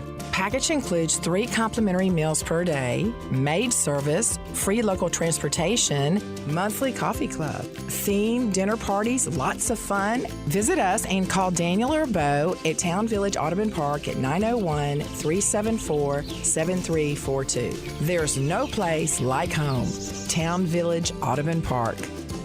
Did you know nearly 40% of men under 40 and over 75% of men over the age of 40 experience sexual performance concerns? At the Memphis Men's Clinic, their experienced physician performs a comprehensive evaluation that determines which specific issues may interfere with your sexual performance. These issues can vary and range from anxiety to medical issues, low testosterone, or erectile dysfunction. The Memphis Men's Clinic has evaluated hundreds of men of all ages over the years and reestablished a normal sexual life. The Memphis Men's Clinic will work aggressively to resolve issues and allow you to restore your sexual health and overall well-being. That's the Memphis way. If you're 20 years old or 90 years old, come and get cared for the Memphis way. Treatment that's based on your specific needs after a professional clinical evaluation by their experienced board-certified physician. Call the Memphis Men's Clinic today at 901-443-0475 or visit memphismensclinic.com.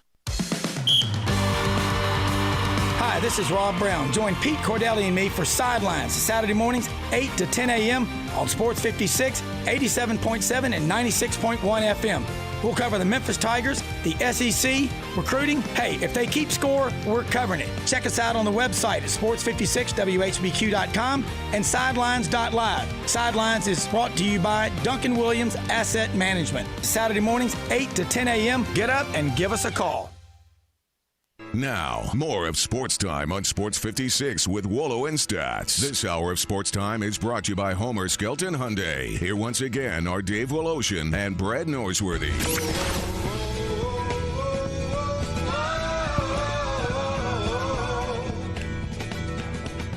Welcome back into the Family Leisure Studios. And today, the Big Ten has decided they are going to play college football. So that is good news. Numbers today, in terms of COVID, fair to Midland, but here's the best part.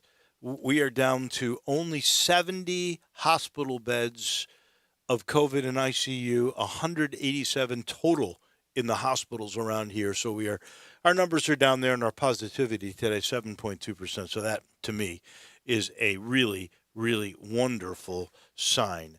In the meantime, it is time, and I don't want to touch this because my arrow is right on the drop, so I'm not going to touch anything to do with getting Rick Horrow on, but I know this. We must start when we talk Rick Horrow with this.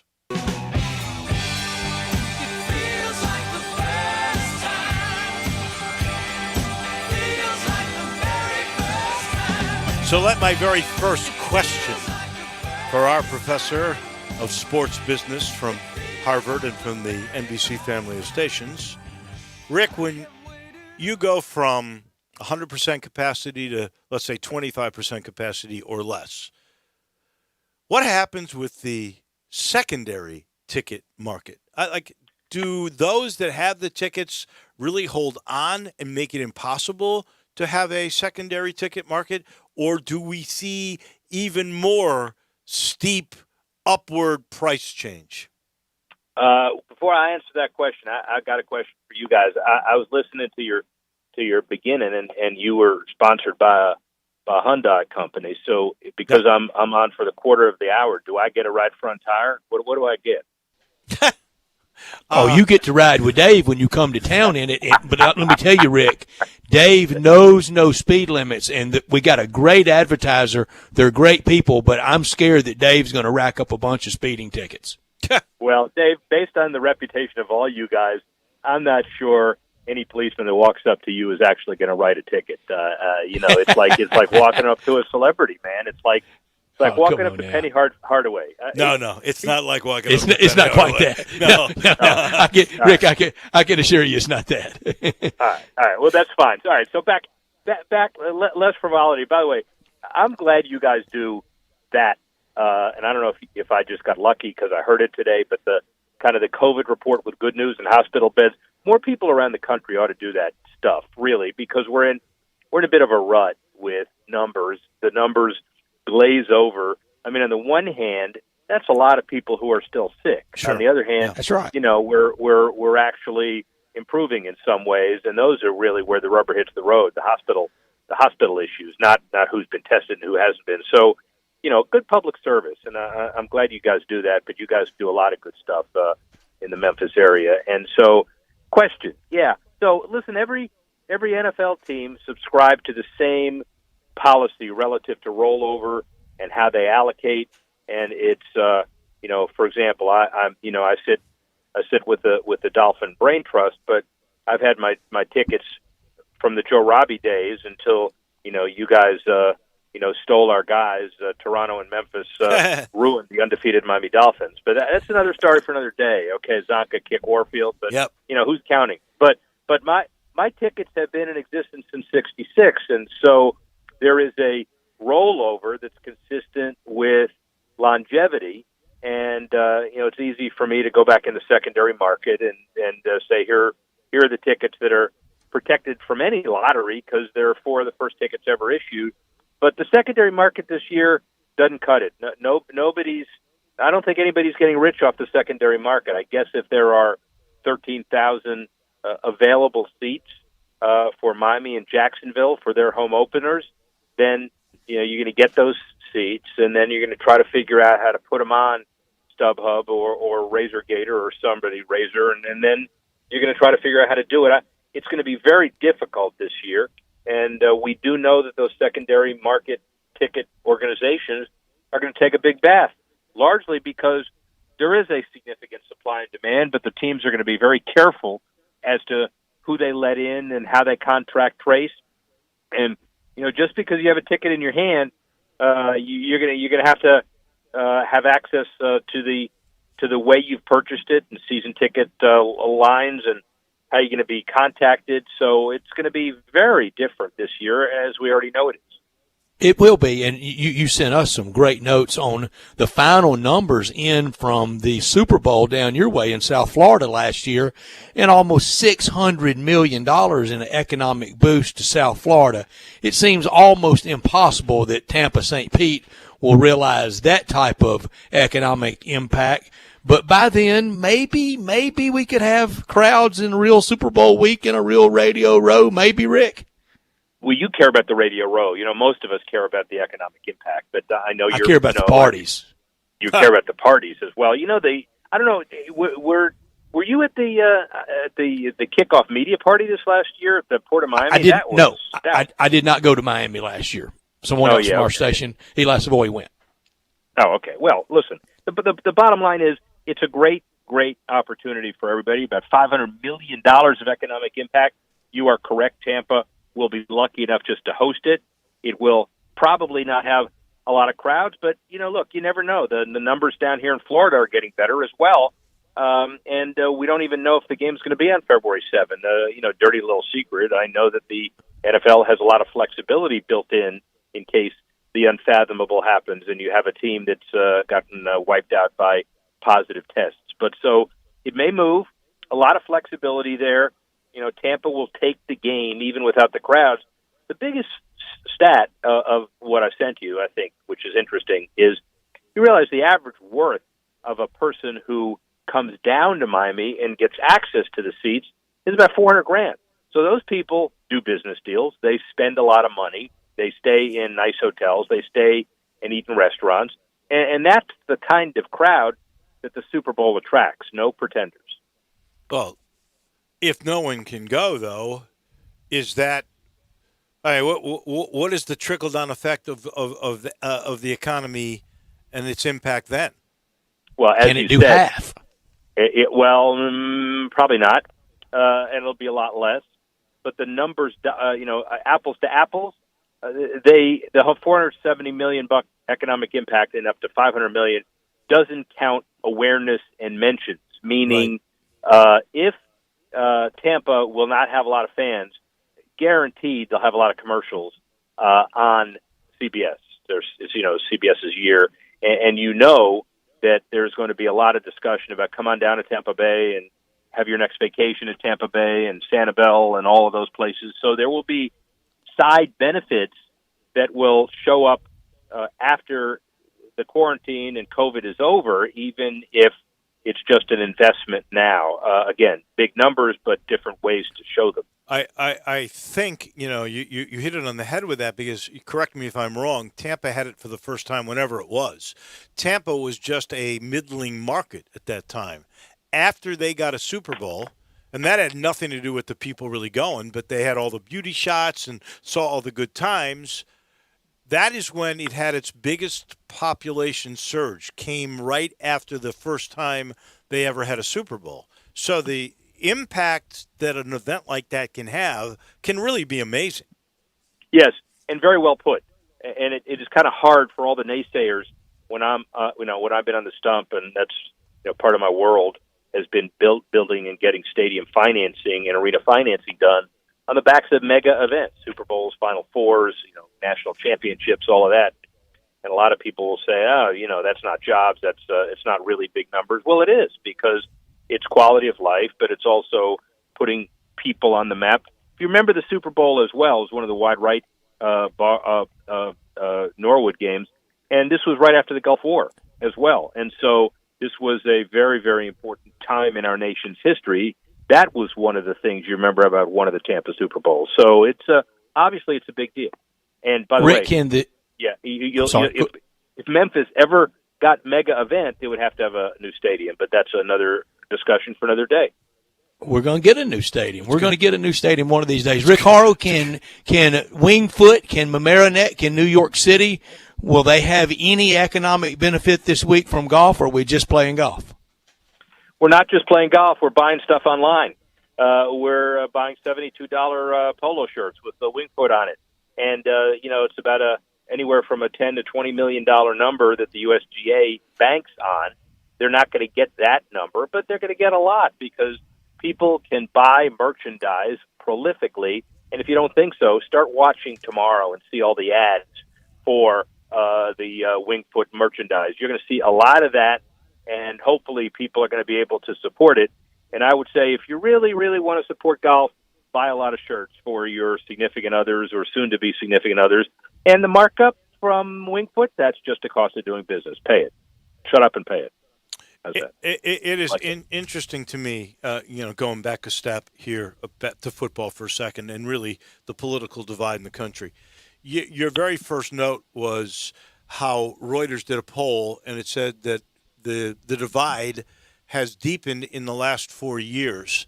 And I know there are some people that think the NBA's declining television ratings have something to do with the social injustice statements that are being broadcast on a regular basis. But then I look and see, and we discussed this earlier, the New Orleans Saints Tampa Bay Buccaneer numbers were the highest watched television show in America through this pandemic since the last Super Bowl. So I don't understand if the Reuters poll is accurate, how that could be.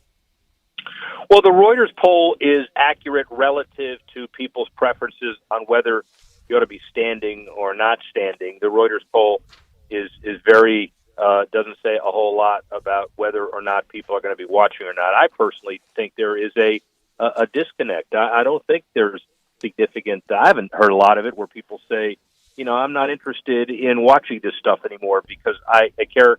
I see people kneeling and standing. It's been handled tastefully, by the way, I think, and then you get on to other things.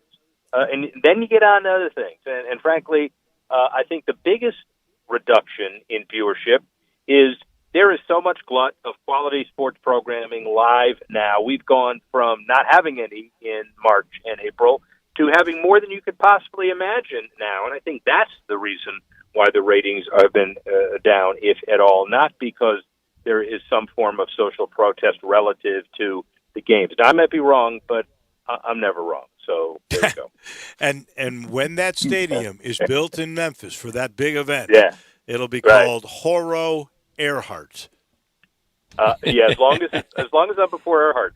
I don't care where Earhart is as long as he's after me, man. That's it. You get first and I hope billing. he's listening. I love it. You get first billing. Yeah. Thank you, Rick. We'll talk to you next week. Thank you, Rick. See you next week. All right, bye. You got it. That is our professor, Rick Horo. He's brought to you in part by Eflin Insurance. You want a great value, and you don't want to sacrifice service.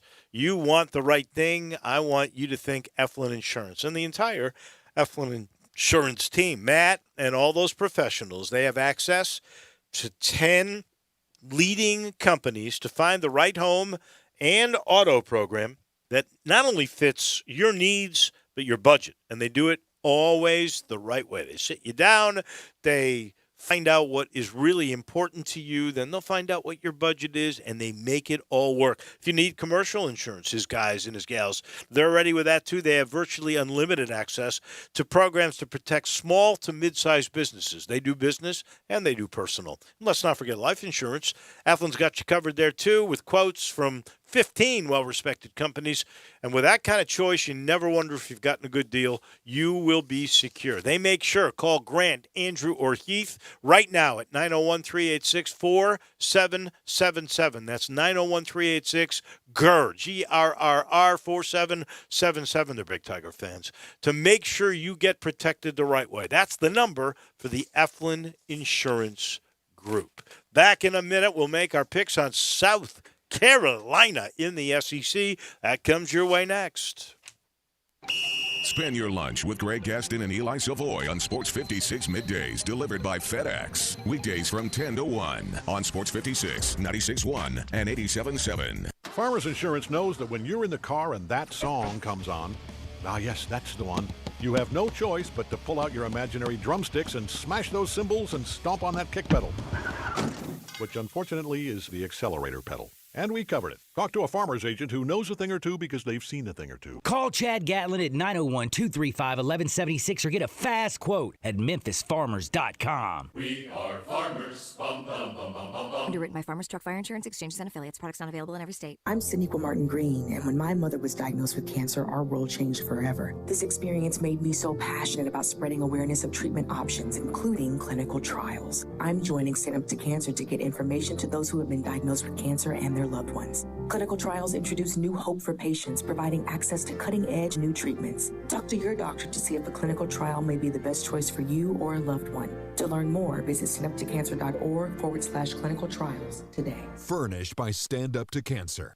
More time at home means more time to grill, and nothing tastes better off the grill than perfectly aged and tender Omaha steaks. Get the world's best steaks and a huge variety of other favorites shipped directly to your door. Go to omahasteaks.com, enter the code DELISH in the search bar, and for this week, Omaha Steaks will add 4 burgers and 4 gourmet jumbo franks free when you order the Grill Out's favorite package. Going to the grocery store has become such a hassle. Skip the crowds and order Omaha Steaks today. omahasteaks.com, keyword DELISH. Hey, Tiger fans, this is John Stacy of the Wolf Chase Honda Blue and Gray Show. You can hear Drew Barrett and I talk Tigers with Tigers every Sunday night at 5 right here on Sports 56, 96.1 and 87.7. You never know which Tigers great we'll have in the studio with us either. We'll get them to call in, too. We are your go-to show for Memphis Tigers football. That's the Wolf Chase Honda Blue and Gray Show right here on Sports 56, 96.1 and 87.7. I'm here with the great Pat Donahue from the Rendezvous Restaurant Shipping Department. Thanks, Brett. We've been shipping our ribs all over the country now for decades from our USDA-inspected shipping kitchen in the Pinch District. We hand-cook our ribs in pits that Mr. Charlie built over charcoal, just like they do at the restaurant. So what comes in a rib box? We could do pork shoulder, we could do ribs, our sauce, seasoning, baked beans, coleslaw. We'll even throw in Pancho's cheese dip with our nacho boxes. We also put a bag of Rendezvous seasoned popcorn, heating instructions, some chef hats, some wet naps, and some other helpful tips from our kitchen. We ship our ribs overnight, exclusively FedEx. And we put them in nice packaging. We don't ever want to use styrofoam, so we use corrugated cardboard, actually 2 boxes that fit nice together. So the ribs get to you, your loved ones, or your clients in a safe, wholesome manner. Rendezvous ribs are perfect for out-of-town clients, customers, loved ones. We also ship ribs for any occasion. Where do we order these great ribs? You can go to www.hogsfly.com or give us a call at 1-888-464-7359. Charlie Burgos' Rendezvous Restaurant in the alley since 1948. Now, more of Sports Time on Sports 56 with Wolo and Stats. This hour of Sports Time is brought to you by Homer Skelton Hyundai. Here once again are Dave Woloshin and Brad Norsworthy.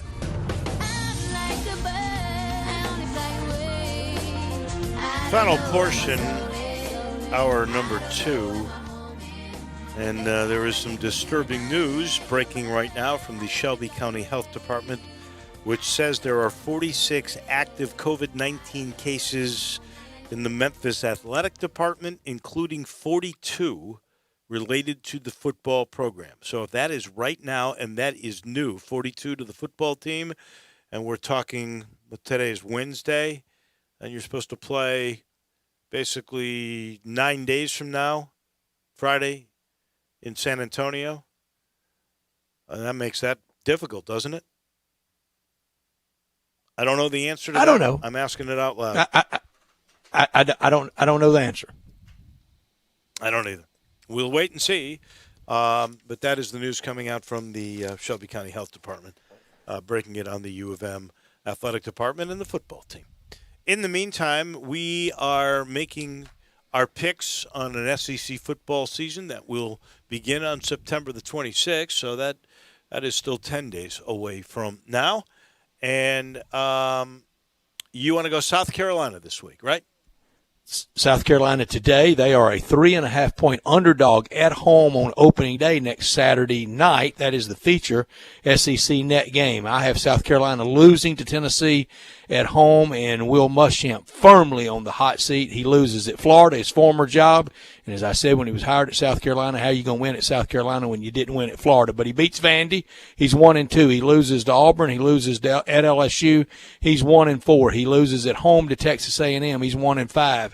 He loses in Oxford, where he should have lost 2 years ago, but he didn't, to Ole Miss. There's another loss. He wins at Missouri, closes out the year with losses against Georgia at home and at Kentucky, 2-8. And if they can find the money, he is bought out.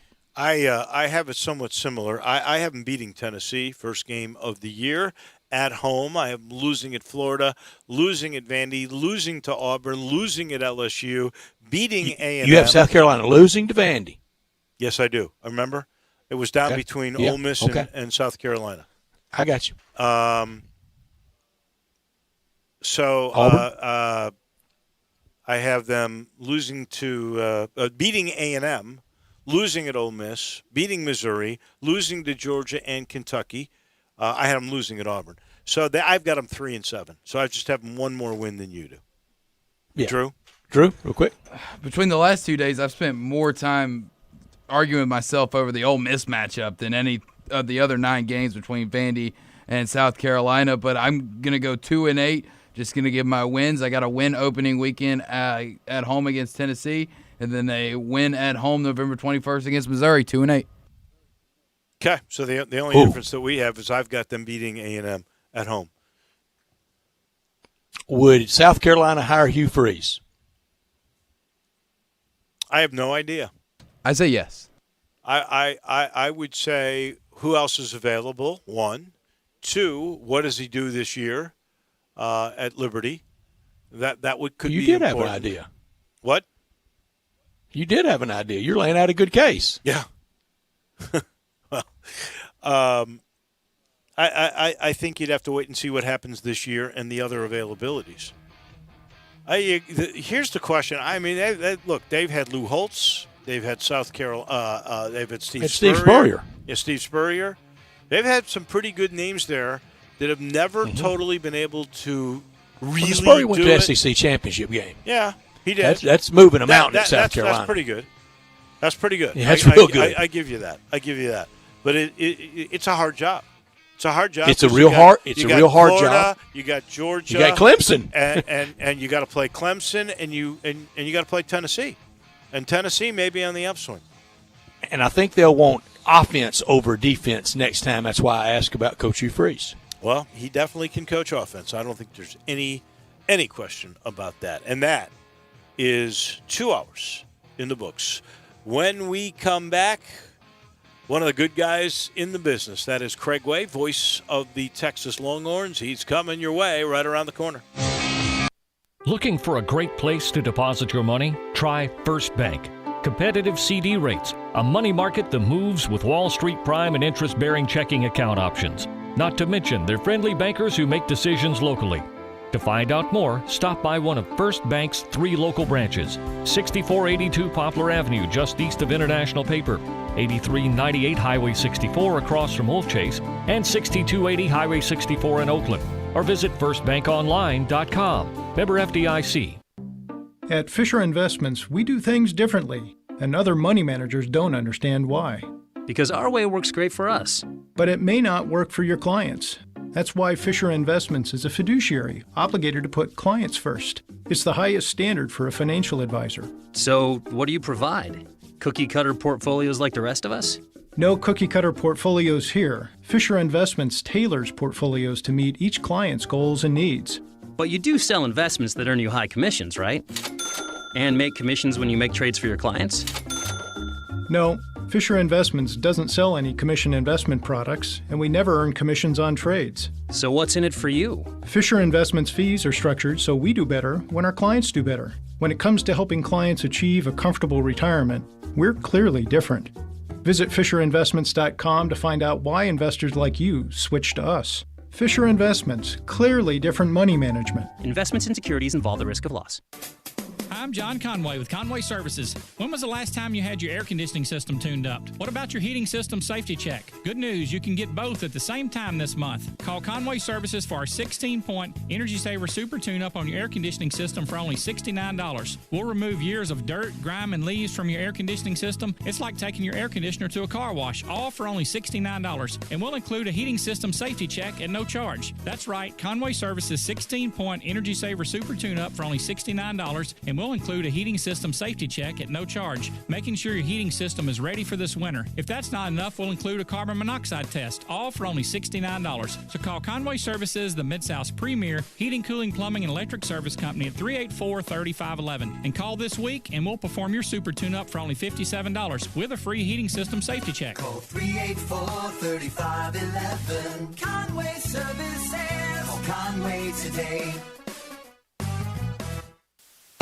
Brian Elder's Roofing Solutions. Chris Price here for Brian Elder Roofing. The storms we've had over the past several months have been devastating to our communities. The rainy season is ahead. You may have not even noticed the dripping in your attic, water stains throughout your home, or even worse, mold and mildew. Please call Brian Elder Roofing and we will send out our project managers to assess any damage. We will not try to sell you a roof if all you need is a repair. We will measure your roof from outer space. 0% for 60 months, even no payments till 2022 are available with approved credit. If you've noticed missing shingles, water stains, leaks in your roof, call us before you call your insurance company at 867-0303. That's 867-0303, and we will provide a free, thorough inspection of your roof's condition. Call 867-0303. Brian Elder's Roofing Solutions. If ever there was a time for comfort food, this is it. And there's no comfort food like Sunrise on Jefferson. Fresh-made breakfast featuring Sunrise's signature homemade square biscuits or the huge selection of hot, fresh, and fast lunch items are all part of what has always made Sunrise the most comforting of comfort foods in Memphis. Of course, everything that can be done to keep you and the staff safe at Sunrise is a top priority. And you can always order ahead and get delicious Sunrise to go. At a time this confusing, it's good to know there's one thing you can count on: Sunrise. We are Sports 56 WHBQ Memphis, WIVG-FM Tunica Memphis, and WPG-FLP Memphis, Flynn Broadcasting Stations. Welcome back to Sportstime on Sports 56 with Wallo and Stats. This hour of Sportstime is brought to you by DeSoto Auto Sales. Here once again are Dave Woloshin and Brett Norsworthy. Texas Longhorns are 1-0. We'll talk with the voice of the Texas Longhorns. They blasted UTEP last Saturday night. Bruce Marshall loved that game. He liked laying all those points and going with the Texas Longhorns. It was easy. We talked with Craig Way after I tell you about the title sponsor of this hour, and that's DeSoto Auto Sales down on Goodman Road at 5704 Goodman Road. Go online and check out all the beautiful cars and all the happy referrals at DeSotoAutoSales.com, 662-890-7184, and very proud to serve DeSoto County and the surrounding area. That town and country experience, that laid-back atmosphere, no high-pressure sales, but they do want you to enjoy the ultimate car experience because they know we're living in a world today that time really matters. You walk in, within 45 minutes, test drive your car, credit approved, paperwork completed, and you're gone in 45 minutes, less than an hour in your new car in time to do it over your lunch hour or like right now, immediately after work. Every make, every model on the lot at DeSoto Auto Sales. If they don't have it on the lot, they'll go find that special car just for you. No shortcuts taken. You're treated like family by kind, courteous employees with that laid-back atmosphere at DeSoto Auto Sales, 5704 Goodman Road. Online at DeSotoAutoSales.com. 662-890-7184. Come on down to DeSoto County for that town and country experience at DeSoto Auto Sales. Can't wait to talk to our good friend Craig Way on a day the Big Ten has decided to play, but we are getting this information, and I'm getting a little bit more of it now. The University of Memphis, according to the Shelby County Health Department, has 46 active COVID cases, 42 apparently associated with the athletic department. It does not necessarily say that those are all football. The second cluster includes cases amongst the pom and cheer squads. So with the active cases from the athletic department, it does not mean it's all football. So we'll probably have to get more clarification about that from the university before you can really sort of make any kind of judgments about what might happen on this potential trip a week from Friday to play at San Antonio. In the meantime, our good friend, one of the good guys in the business, that would be Craig Way, the voice of the Texas Longhorns. I am told Craig was really in distress last Saturday. So many touchdown calls, a lot of stress on that throat. Are you okay, Craig Way? I'll take that kind of stress any day of the week, and you will as well, Wallo. You know how that works.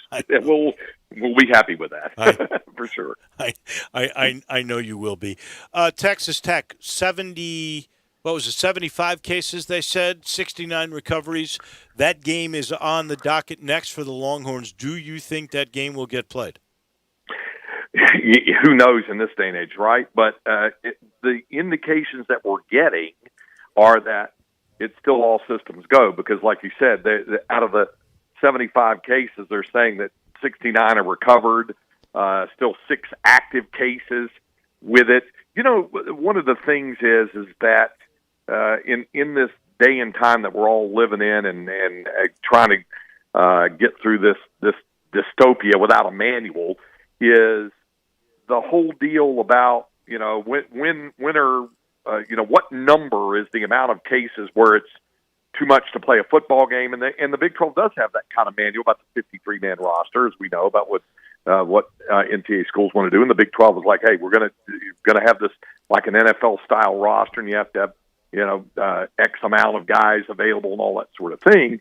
But the question is, when does it become too heavy on one particular position group? I saw where that's what's happened with Arkansas State, why they have to push that game with UCA back to the 10th of October, I guess, or 17th, whatever, because of those cases, as it hits a specific position group. I think that's something that we're all very much attuned to, and we're all kind of keeping track of it and just hoping that it doesn't land on, first and foremost, and I'm only speaking of from a college football perspective, first and foremost on the programs that we all follow and cover and broadcast, and then probably the old in your own backyard thing is you're worried about the next opponent you face, and then the league and so on and so forth. Yeah. So the concern is there all the way around. I don't think there's any doubt about that. Yeah, you mentioned this year, and we're accepting a lot of things this year. But Craig, we all know going forward, we can't have this type of uncertainty around sports. When Dave asked you, and it's very fair, and we understand it for this year, will that game be played? That's one of the things that we always could kind of set the nuclear clocks by. We knew the ball games were going to go on. I understand it this year, but we've got to be able to get to where – and maybe coming up in men's basketball and women's basketball at the NCAA level, we got to know that game's going to be played. I agree with you, Brett, 100%. Those are the things that we're all concerned about, and you brought up basketball as well, and I saw obviously with the Battle for Atlantis being moved to South Dakota. Yep. Wolo, let me know if you've seen official word. I haven't seen it this afternoon, but I'm hearing all indication that the Maui Invitational is going to be in Asheville, North Carolina. We saw that, yeah. Yeah, and Texas is scheduled for that event. Well, what a break for you. You get to go to your home state, though, of North Carolina, but you get to go to Asheville instead of Maui. I mean, come on. I know that is exactly what you wanted. Let me tell you something. That Asheville Civic Center it's almost identical to the Lahaina Civic Center, right? Right. Right. And let me also say this. I may be joking, but I will also tell you this. Until last Saturday with the UTEP game, the last play-by-play game I had done was in Asheville for Westwood 1. It was the Southern Conference title with ETSU winning that game over Wofford. That was the last play-by-play game I had done, if you don't count the virtual Big 12 conference Madden Big 12 Challenge video game that they had all the Big 12 play-by-play guys do back in July. But I'll try not to think about that one too much. But if real actual play-by-play, the last game I'd done was in Asheville, the Southern Conference tournament. Yeah, that was the last one I'd done. Did it feel normal Saturday? Did it feel normal at DKR Saturday? It did, Brett, in large measure. Now, I will say, as we know, we're living in non-normal times, so there are protocols in place. There's a plexiglass divider in the broadcast booth between me and my analyst, Roger Wallace. My son, Andy Way, is my spotter, but he's masked up all the time, and he was standing by. The entire press box is masked up. I think they limited to about 20 total media. There were about 18,000 fans there is what they may, counting that, and with the suite holders and with construction going on in the south end zone, where they're putting in all new suites in a whole new football complex in the south end zone. So even the 25% would have been about 25,000, but it was down to about 18,000 as a result of that. So all of that stuff is the non-normal stuff. Once it got into the actual football and you're calling the game, and we're masked up the entire time except when we're actually calling the game. So otherwise, our setup looks kind of like the setup that you've seen in the NBA bubbles. And although I don't know what your situation is like with that type of thing, but that's what it's like. And then in doing the games themselves, it's actually, once you got into calling it reverted to being relatively normal at that point. I'm 100% same kind of wavelength as you are, except this. We both have sons who are spotters. Jacob Woloshin was cut, though, because my press box isn't as big as your press box area. So we just had a plexiglass between myself and Jarvis Greer, who does the color. And our engineer was in a hallway, actually, in a room behind us with all the equipment. So that was different. but because of the excitement of the game, and really they did do a great job, I thought, of feeding us crowd noise. It did. Mm-hmm. It felt just, once the game started, it felt really normal. We all had our masks on until we sat in our spots, and then we were allowed to bring it down because I'm going to drink some coffee or some water. And Yep. I think it really went well. I was making fun of you about Maui. The battle for Atlantis, which Memphis was supposed to be in the field, is every bit as good as the Maui. It's incredible. Sure. That is being moved, we hear, to the Pentagon, which Memphis played Wichita State there in Sioux Falls, South Dakota. I don't remember the year. Brett, you do, I'm sure. I can't remember what year it was, but it was a cool spot. But it's not. It's not the Bahamas, so it's going to be different for us too. And we're getting this. This is from John Rothstein from CBS over Twitter. The official start date of the 2021 college basketball season will be November the 25th. I'm sure we're going to get more details tomorrow. I think in the case of the American Athletic Conference, I'll repeat this.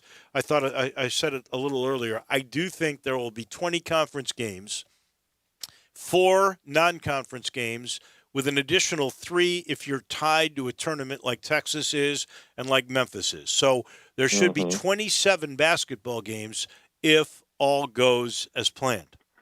So 2 weeks after we were all going to start, roughly. Texas Pretty was going much. to open on November 10th, I guess. Yeah, we can live with that. Yeah. Listen, it could be far worse than that, and Sure could be. And you're right. You're right, Wolo. So you lost out on your spotter. I lost out on my statistician. I insist on having the spotter with all the glass and extra things to look through. I said, our producer, we have a producer and an engineer. The producer was producing from his home. So, but I had, the giant 3-ring binder with all the live reads and all that other kind of stuff. And he was producing on headset from home. Our engineer was behind us in the booth.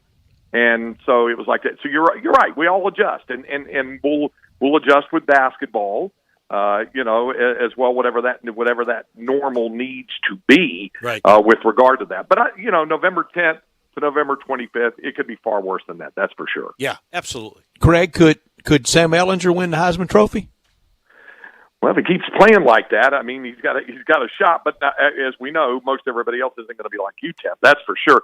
The thing that's impressive about Sam Ehlinger is that he's so he's very collected. He's very dialed in. He doesn't.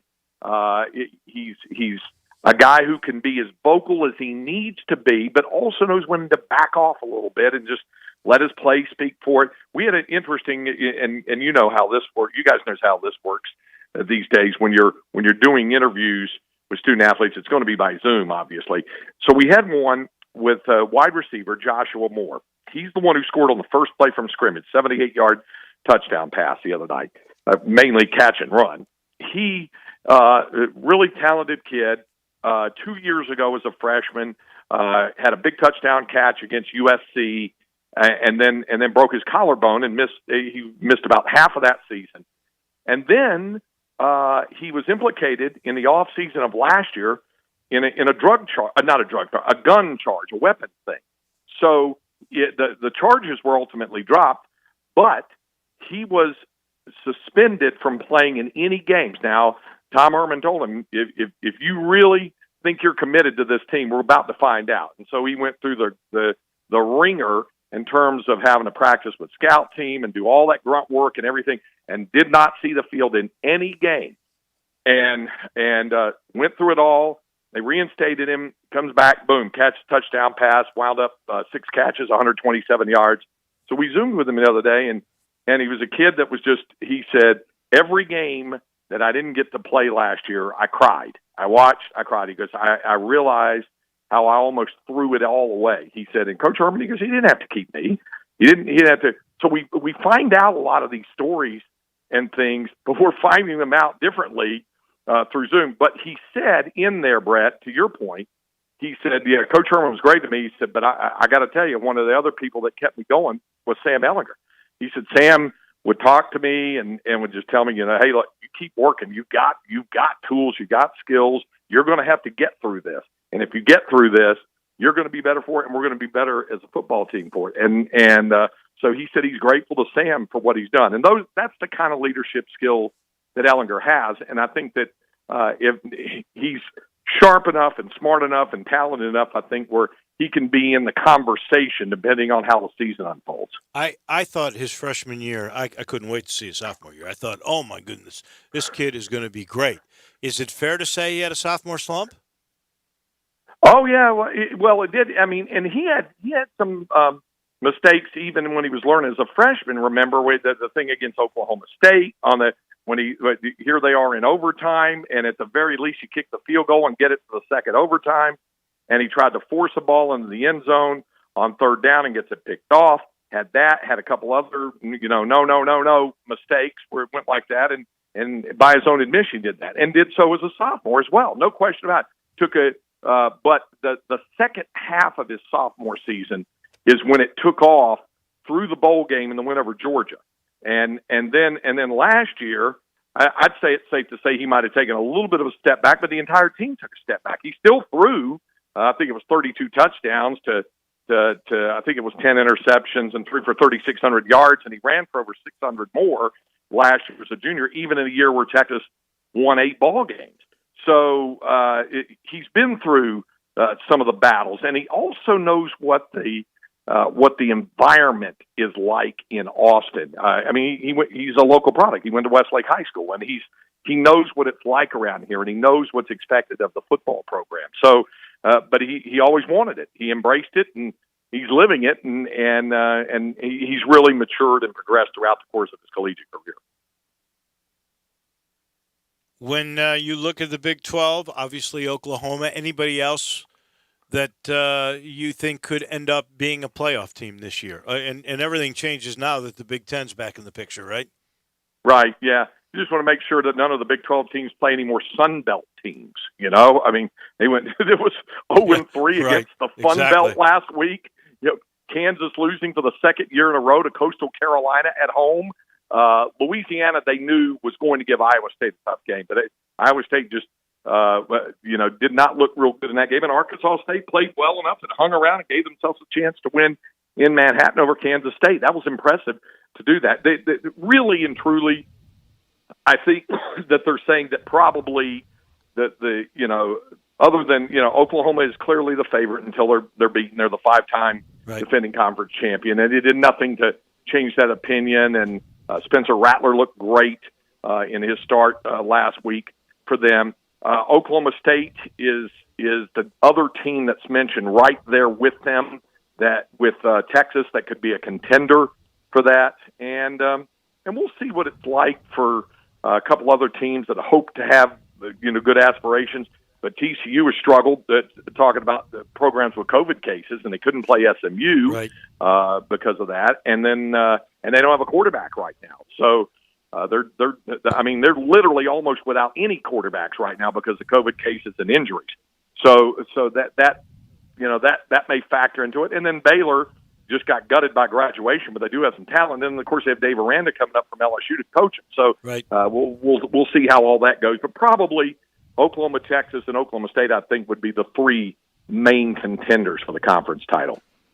And Oklahoma State lost the game too, right, to Tulsa, because Tulsa had the COVID issues. Yep. Yeah, they're playing this week. Yeah, they were supposed to play last Saturday night in Stillwater. Now it's going to be, I think, at 11 a.m. kickoff this week in Stillwater. So they're probably the other fascinating thing was Baylor. They were due to play Louisiana Tech.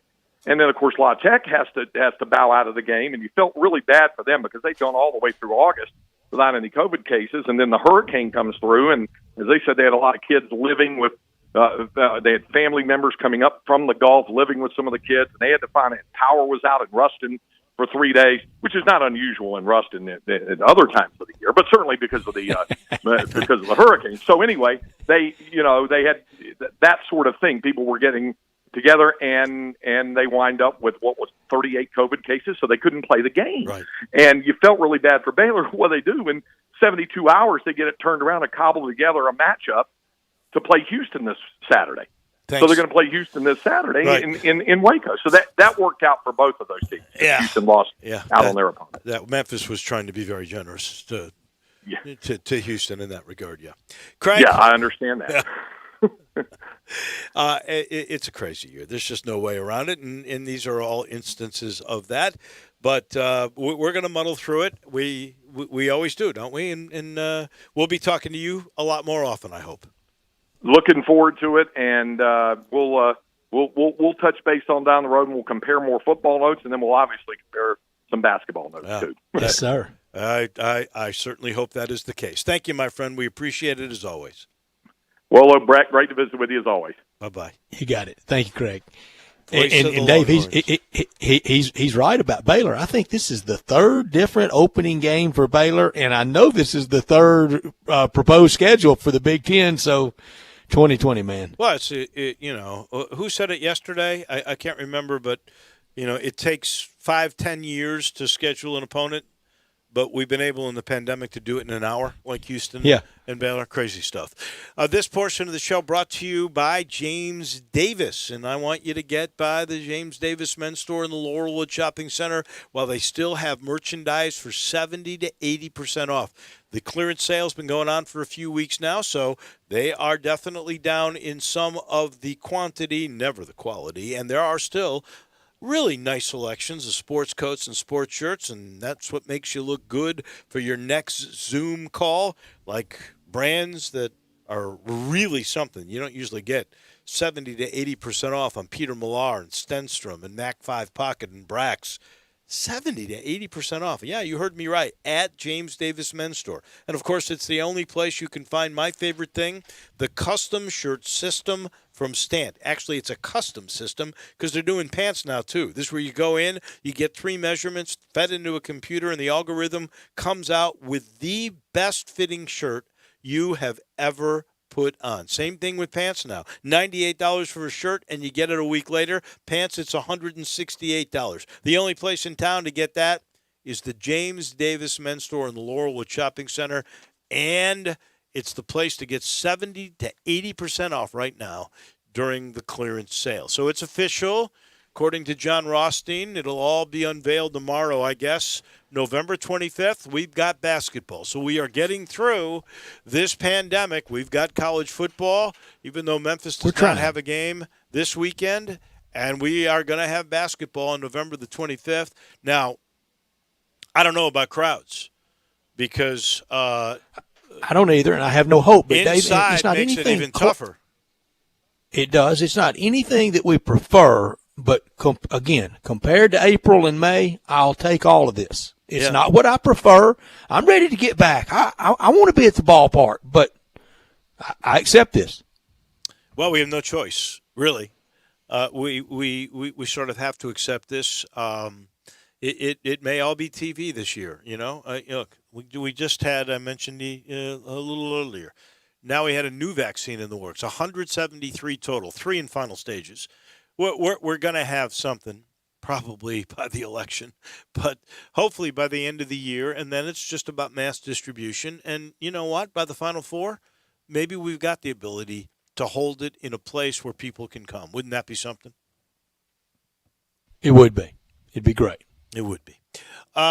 We've got to take a timeout. When we come back, we will talk about the business of the bowls. And now we've got a new player back in. That's the Big Ten. We'll get Steve Earhart's interpretation of all of this when we return to Sports Time in just a moment. Want to get your voice heard? Hit us up on the First Bank phone line or First Bank text line. At Jason's Deli, you can stuff yourself full of great deli food that's healthy, fresh, and best of all, it's not expensive. Jason's Deli is all about choice.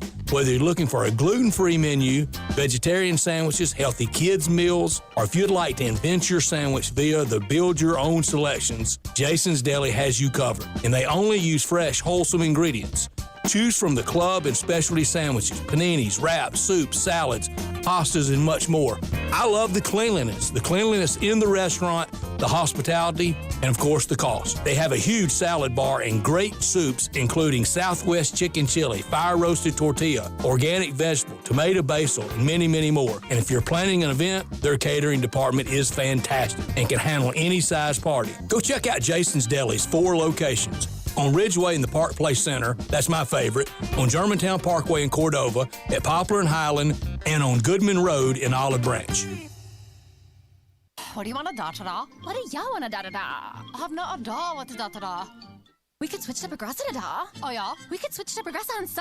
Okay. We could sa and have to buy some za. Oh, yeah. Let's switch to Progressa to da and get some za with the money we saw. Yeah. Now we know we're gonna da-da-da. These days, nothing is normal and everything is weird. But you could still save big when you switch to Progressive. It might just be the most normal thing you da-da-da. Quote to da at Progressa.com. Progressive Casualty Insurance Company and Affiliates.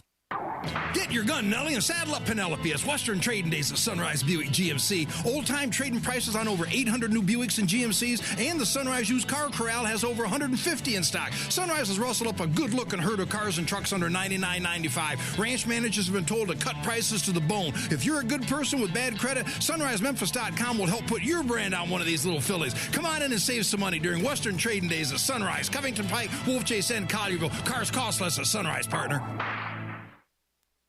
Welcome back to Sports Time on Sports 56 with Wallo and Stats. This hour of Sports Time is brought to you by DeSoto Auto Sales. Here once again are Dave Woloshin and Brett Norsworthy.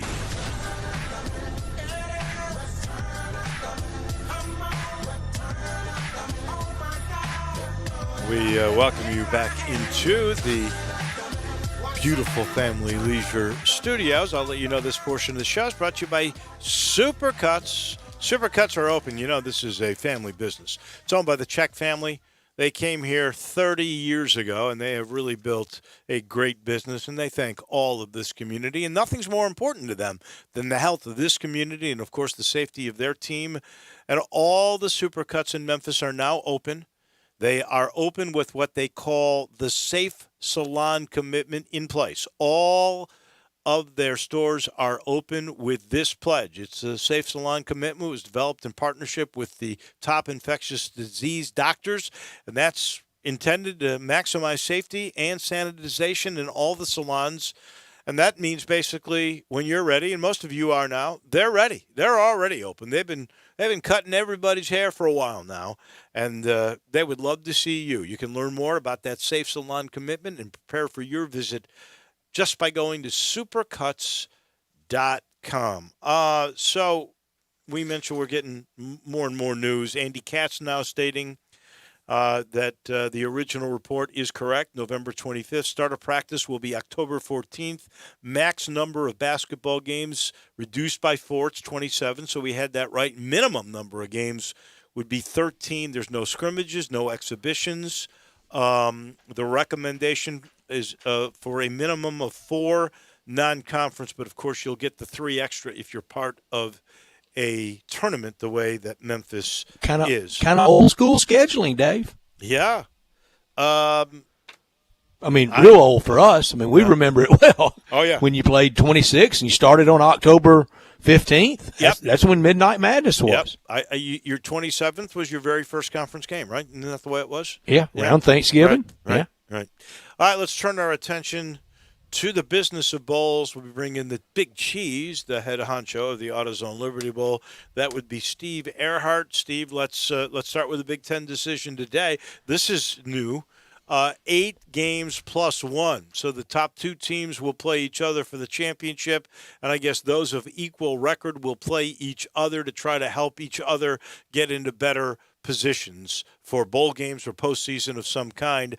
What's your sense of it all? I don't think you're surprised they went away from their original not going to play. Well, you're absolutely right. It's been a wacky world, but we kind of predicted this right on your show last week. We talked about that the Big Ten was just under so much intense pressure from, the coaches, the ADs, the players themselves, and I think that really turned the tide when those Nebraska players stood tall and said, hey, this is an opportunity we can't miss, and you're punishing us here. And so, and whether the president calling up the commissioner helped or not, who knows, but yeah, they were just under, it was almost like attacking the castle with the brooms and the sticks and that kind of thing. So, yeah, I'm glad they're back in. Now, the next big battle is going to be, with the CFP, because what's going to be the rules about how many games do you have to play to qualify to be in the college football playoff, to be one of the top 4 teams or even to be selected in the 6, quote, CFP games? Because what if a team only plays 6 games and they're 6-0 and somebody else is 10-1 or 11-0 if you count the ACC teams playing? And so, right now, the votes would be with the 6 conferences that started out, and were ready to play, and the other 4, including the Big Ten, that decided not to play. Do they get an equal shot to make it? I think that my guess would be they're going to have to let them in, and then the committee is going to have an extraordinary difficult time in trying to pick the teams. Yeah, and Steve, we're going to hear this year from some people that have never been advocates of this. They now will be, and some that used to be more advocating of it won't be. Eye test. That's exactly the point, and would you look at an Ohio State, let's say Ohio State, is, and you're talking about them playing maybe 8 or 9 games there, so if they're 8-1, and then if Alabama is 11-1, do they get credit for playing more games, or is the eye test going to be who makes it there? In the past, there was so much emphasis on their records and, conference championship and that kind of thing. And then it's going to be really a heated debate because you have so much animosity out there between the conferences, especially when some of the conferences thought the Big Ten jumped the gun there and announced it. And then they only came back in because they saw the other guys were working and they were being embarrassed. So, it really is a tricky deal, but I'm really happy. I want to put an optimistic spin on this, that it's shown that teams can play. And, yeah, there's going to be some positive tests, and I think Commissioner Bob Bowlesby of the Big 12 said it best, is there's going to be some ups and downs throughout the season. There's going to be some, positive tests, but I think they've learned how to handle it, and I think they don't necessarily throw in the towel if a couple of guys get it. And certainly University of Memphis is going through their time now, but hopefully that'll be behind them when they get ready to go down and play at San Antonio, and then they can go forward with the rest of the season in good shape. We certainly hope that is the case, and if indeed they have positive tests and it's not just contact tracing, then we hope there's antibodies and, maybe a herd immunity. Who knows? I'm certainly not a scientist or a doctor, but let's hope this is the last of the interruptions, and let's hope the interruption, because we're now getting this news from the Shelby County Health Department, 42 of the athletic department, and the other pot is actually the pom-pom girls and cheer squad. That's another little cluster, and they're not even near the team. So that's just coincidental, I guess, unless we get more.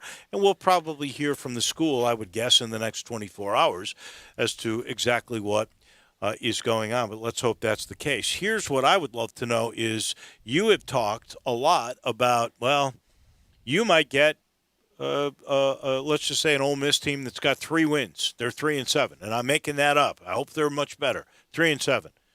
But you could get them. But you could get them for your bowl game at this point when there was no Big Ten and all of those teams involved. But now this could all change. They're going to be playing 9 games. There's going to be enough teams over 500 probably to fill more of these bowls. Don't you think that will change the way the eligibility will work? Yeah, well, and David, you hit the right points there. Nothing has been set in stone, and I think that's what everybody, all the bowl folks and the conferences are saying. Let's not make decisions until we're really forced to have to make the decisions, and then, if everybody's going to fill a bowl slot. But I think what we're looking at is the bowls are going to be really a positive for college football this year. There's been so much early negativism and stopping and starting, and then hopefully by the end of the year, when we get to late December, that things in the country have calmed down a little bit, and we've got some positive news, and the bowls can be a real good celebration of some unity and getting a great opportunity for all the young student athletes and the universities to have a good celebration at the end of the year. And of course, in the situation of the AutoZone Liberty Bowl with our patriotic theme and the theme of getting the word of St. Jude out around the rest of the country, that it can be a real positive coming together of our community. So I don't think it matters too much what the record is. Stats, you brought up a good point. You know, we haven't had Ole Miss for, 29 years? Archie Manning asks me every time, when are you going to get Ole Miss back in the AutoZone Liberty Bowl? And so 28, 1992.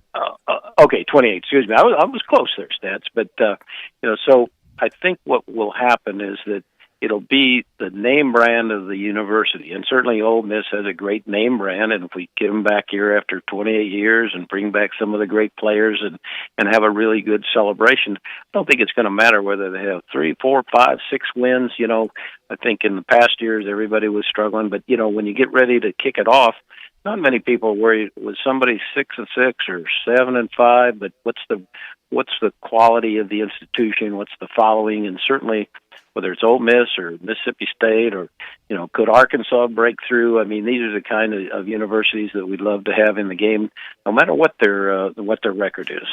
What will Mississippi State or Tennessee? And you're right. Let's end on a happy note, because this has been kind of such a dreadful year, but end on a happier note. And it's nothing new about this, Steve, and kind of trying to go out there and make plans in an unsure world. And you mentioned set in stone. Here's what we need to do for this year: throw the stone out and set nothing.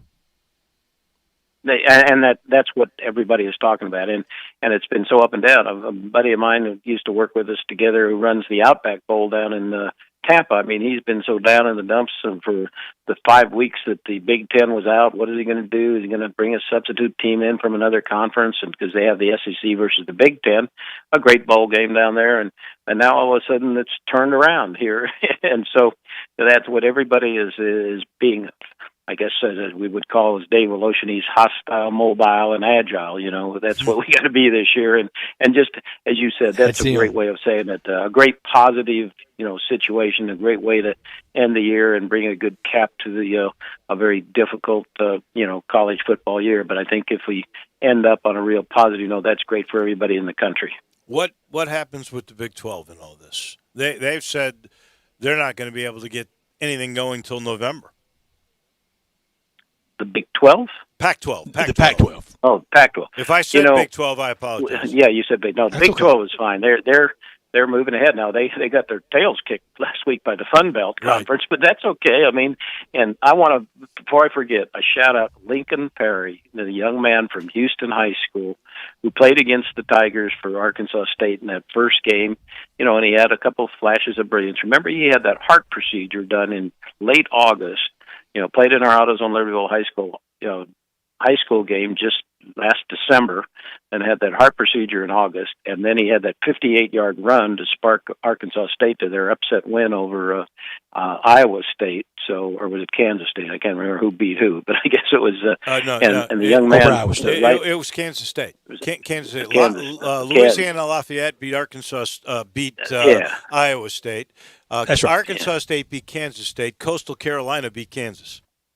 Okay, but again, a shout out to Lincoln. I mean, what a courageous young man to do what he's done as a freshman, going through what he did, and this is another positive reason why it's good to have football back, because he was going through the COVID testing there at Arkansas State in his freshman year. He's just getting there to campus, and that's when they found the heart situation and did the procedure there. So they may never have found it if they hadn't been going through that. Now he's back at 100%. And again, a shout out to Lincoln and his family of Houston High School, and that's something that we're very proud of, that we've been able to help get these young student athletes from the Memphis area a chance to get on to college. But you're right, the Big 12 is set. They're comfortable in the predictions this week. The projections come out, these hot shots, and I think they're predicting either Baylor maybe or Texas Tech in our game, but we'll have a good representative from the Big 12. But the Pac-12, I got no doggone idea what's going on out there. I talked to a guy in California today, and he says the politics out here in California are just unbelievable. Who knows who's in charge charge, whether it's public health people, it's elected officials, whether it's boards, unelected people, and those states of California, Washington, Oregon, plus they got the fire situation on top of that. Yeah. So he said they have no idea what they're going to do. And I think they've been, the Pac-12 and the Big Ten originally thought they would be cool, and start up and play a second Rose Bowl there in April, play the two champions there. But then the Big Ten said, wait a minute, we're getting left out here. The SEC, the ACC, the Big 12, they're getting all the recruits. It's going to be tough to recover if we don't play. And so they made the decision. And they've got a lot of protocols. I give them credit. The list of protocols about the amount of testing and the benchmarks that they have to achieve. They've done a really thorough job of watching out for their kids and making sure that it's going to be a safe situation. But I credit all these various universities, and including the University of Memphis. They did have a problem this week, but hopefully they get it handled now, and they'll be able to go forward. But everybody's being very, very careful and protective of all the young student athletes. And again, the situation with Lincoln, if we hadn't had these protections, he might not have discovered that situation he had to deal with. That is a great story. That's just a blessing, to be honest with you. If that is how they found it, it really is, Dave. That's a blessing. That's a miraculous story. The California stuff's crazy in Oregon. If the University of Oregon was trying to play a football game in their stadium this week, they would not be allowed because the air quality is not good enough. I don't know about Washington. I think they would be flirting with it, and probably in Northern California where Stanford is or where Cal is in Berkeley, they might have problems there with air quality to even play the games. And the governor of California said today that they can play. He's not inhibiting them from playing. Well, that's good news there because, nobody seems to know out there, and we're not, and again, it shows, I think, the strength of leadership, and that's what I've always said in my life. You always look at an organization, whether it's in business or in whatever, and sports, who's the leader? And when you find a good, strong leader, whether it's a Bill Belichick at the Patriots, whether it's Nick Saban at Alabama, or it's Fred Smith at Bill Rhodes at AutoZone, whether you have a great leadership, you're going to have great performance there. And unfortunately, I'm not sure the Big Ten and the Pac-12, had that kind of coordinated, informed leadership. I would have to think the commissioner of the Pac-12 right now is mad as heck at Kevin Warren and the rest of the Big Ten because they went with him, and now they've gone 180, and the Pac-12 is out in the cold. And it looks like at this point, I don't think they could get it ready because they said as late as yesterday they could not do this until the middle of November. Why even do that? Because you'd have nobody else to play but yourselves, and there would be no championship game against the Big Ten. There would be nobody else that would be playing in a bowl. It would just be you. Well, the one thing I've learned is never say never, especially this season. So who knows what's going to happen? And again, the same thing's going on in a mini microcosm here in Shelby County schools. With all the I guess the welling up of positions here between the private schools and the schools outside the county and the county schools. And my heart goes out to these young student athletes that I heard a couple of them there speaking today at their demonstration at the school board. And again, wonderful young men. I listened to the one fellow who was talking about how the coaches are his father figures, his leaders, how he's learned to respect women and be accountable and that kind of thing. And it really hurts to not have the chance for all those young student athletes to have that kind of a situation there by being able to play this their seniors, especially the seniors. Thank you, Steve. As always, we appreciate it. Maybe we'll know some more information when we speak again next week. Yeah, it'll be different a week from now. It but will. Again, I want to thank all our key sponsors here in Memphis. They've stood by the AutoZone Libertyville steadfastly, and we really appreciate that as we go through these challenging times. So thank you to everybody that's been so supportive of our mission there and getting the message of liberty, freedom, patriotism, and St. Jude out to the rest of the country. You, Steve Earhart. Thank you, my friend. Talk to you next week. Steve brought to you, in part, by the Memphis Tourism and Sports Council. They are involved in anything that has to do with fun. They really are. They will help out anything that brings tourists. They will help you out at the zoo. They will help you out with sporting events. They brought the triathlon. You've got Kevin Kane. You've got Melvin Gibson. You got J.J. Greer. They really care about this community, and they really care about bringing great events here. They do it all the time. Can't wait for this pandemic to be all over so we can get on with the Sports Hall of Fame. They're heavily involved in the Sports Hall of Fame. If it's good for Memphis, you bet. Memphis Tourism and the Sports Council are all in. We take a break. When we come back, we got Crunch Time coming your way on this Wednesday edition of Sports Time. We are Sports 56 WHBQ. Listen to us daily on AM 560, 96.1 FM, or 87.7 FM. Memphis, it's official. Crab Kings is where it's at. The best seafood with 7 flavors to choose from. Try the shrimp and chicken pasta. Now available is the salmon and fried lobster pasta. Snow crab, king crab, dungeons and more. Fish platter, $9.99. Lobster tail, $10.99. Jumbo wings, 99 cents each. Download the app or search Crab Kings on Google. Visit us at crabkingstn.com. Crab Kings Seafood and Pasta. Memphis favorites. Memphis, it's official.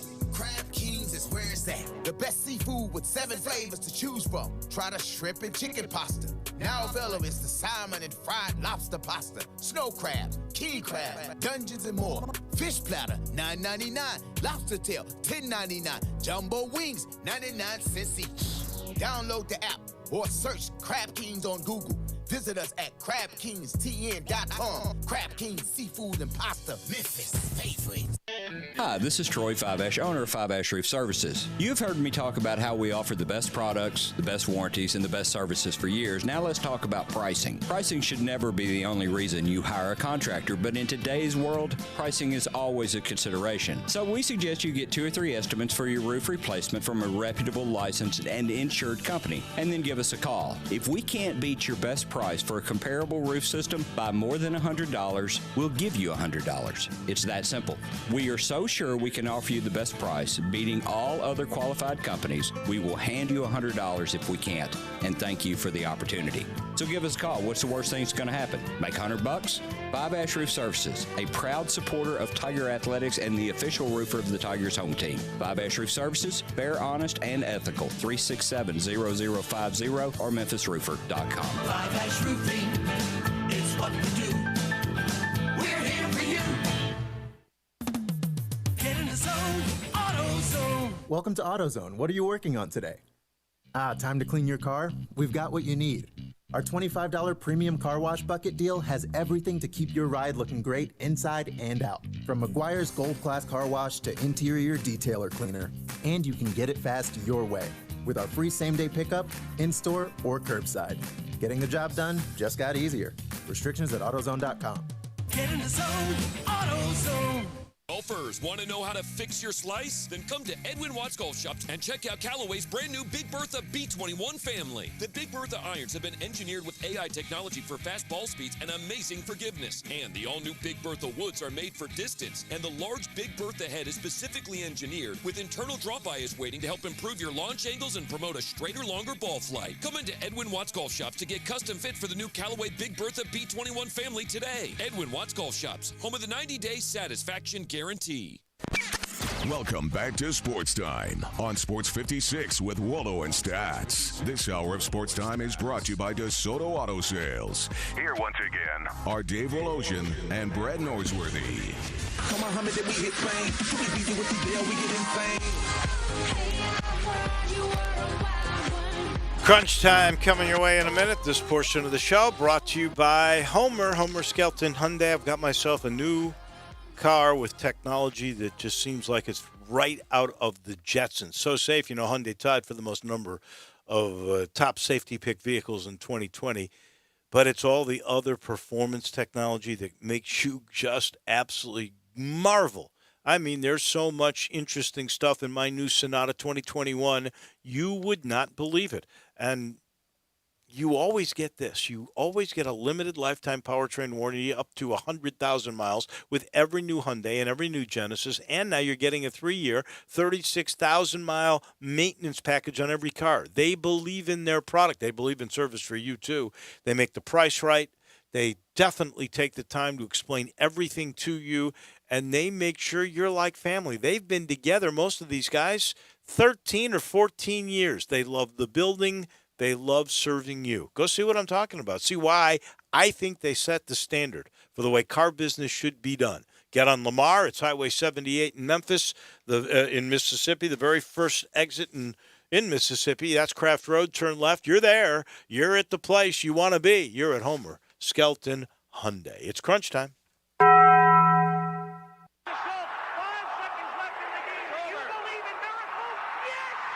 Go crazy, folks!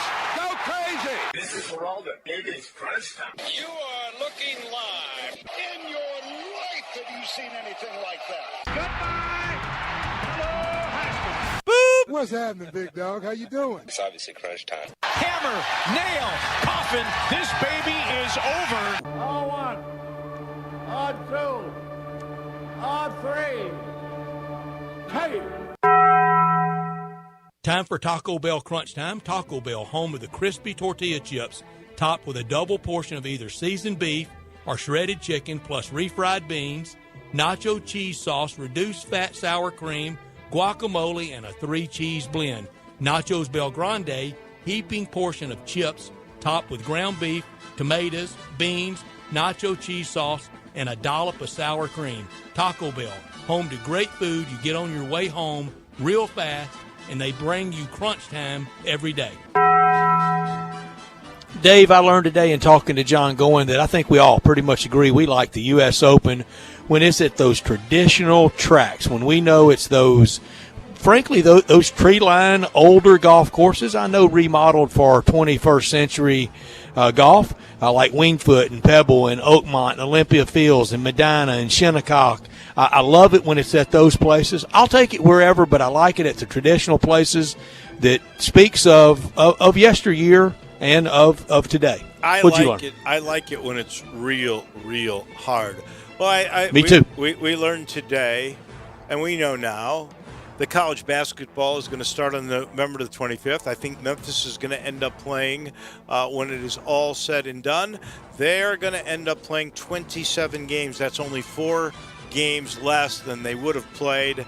Let's just hope it all comes together. I also learned that if you take the Chicago White Sox with the best record in the American League, 16 games over 500, and you take the Chicago Cubs with a who would do 29 that? and Just 20, out of nowhere, who would do that, 29 and 20 record, that's 9 games over 500 and a 5-game lead, by the way, on the St. Louis Cardinals.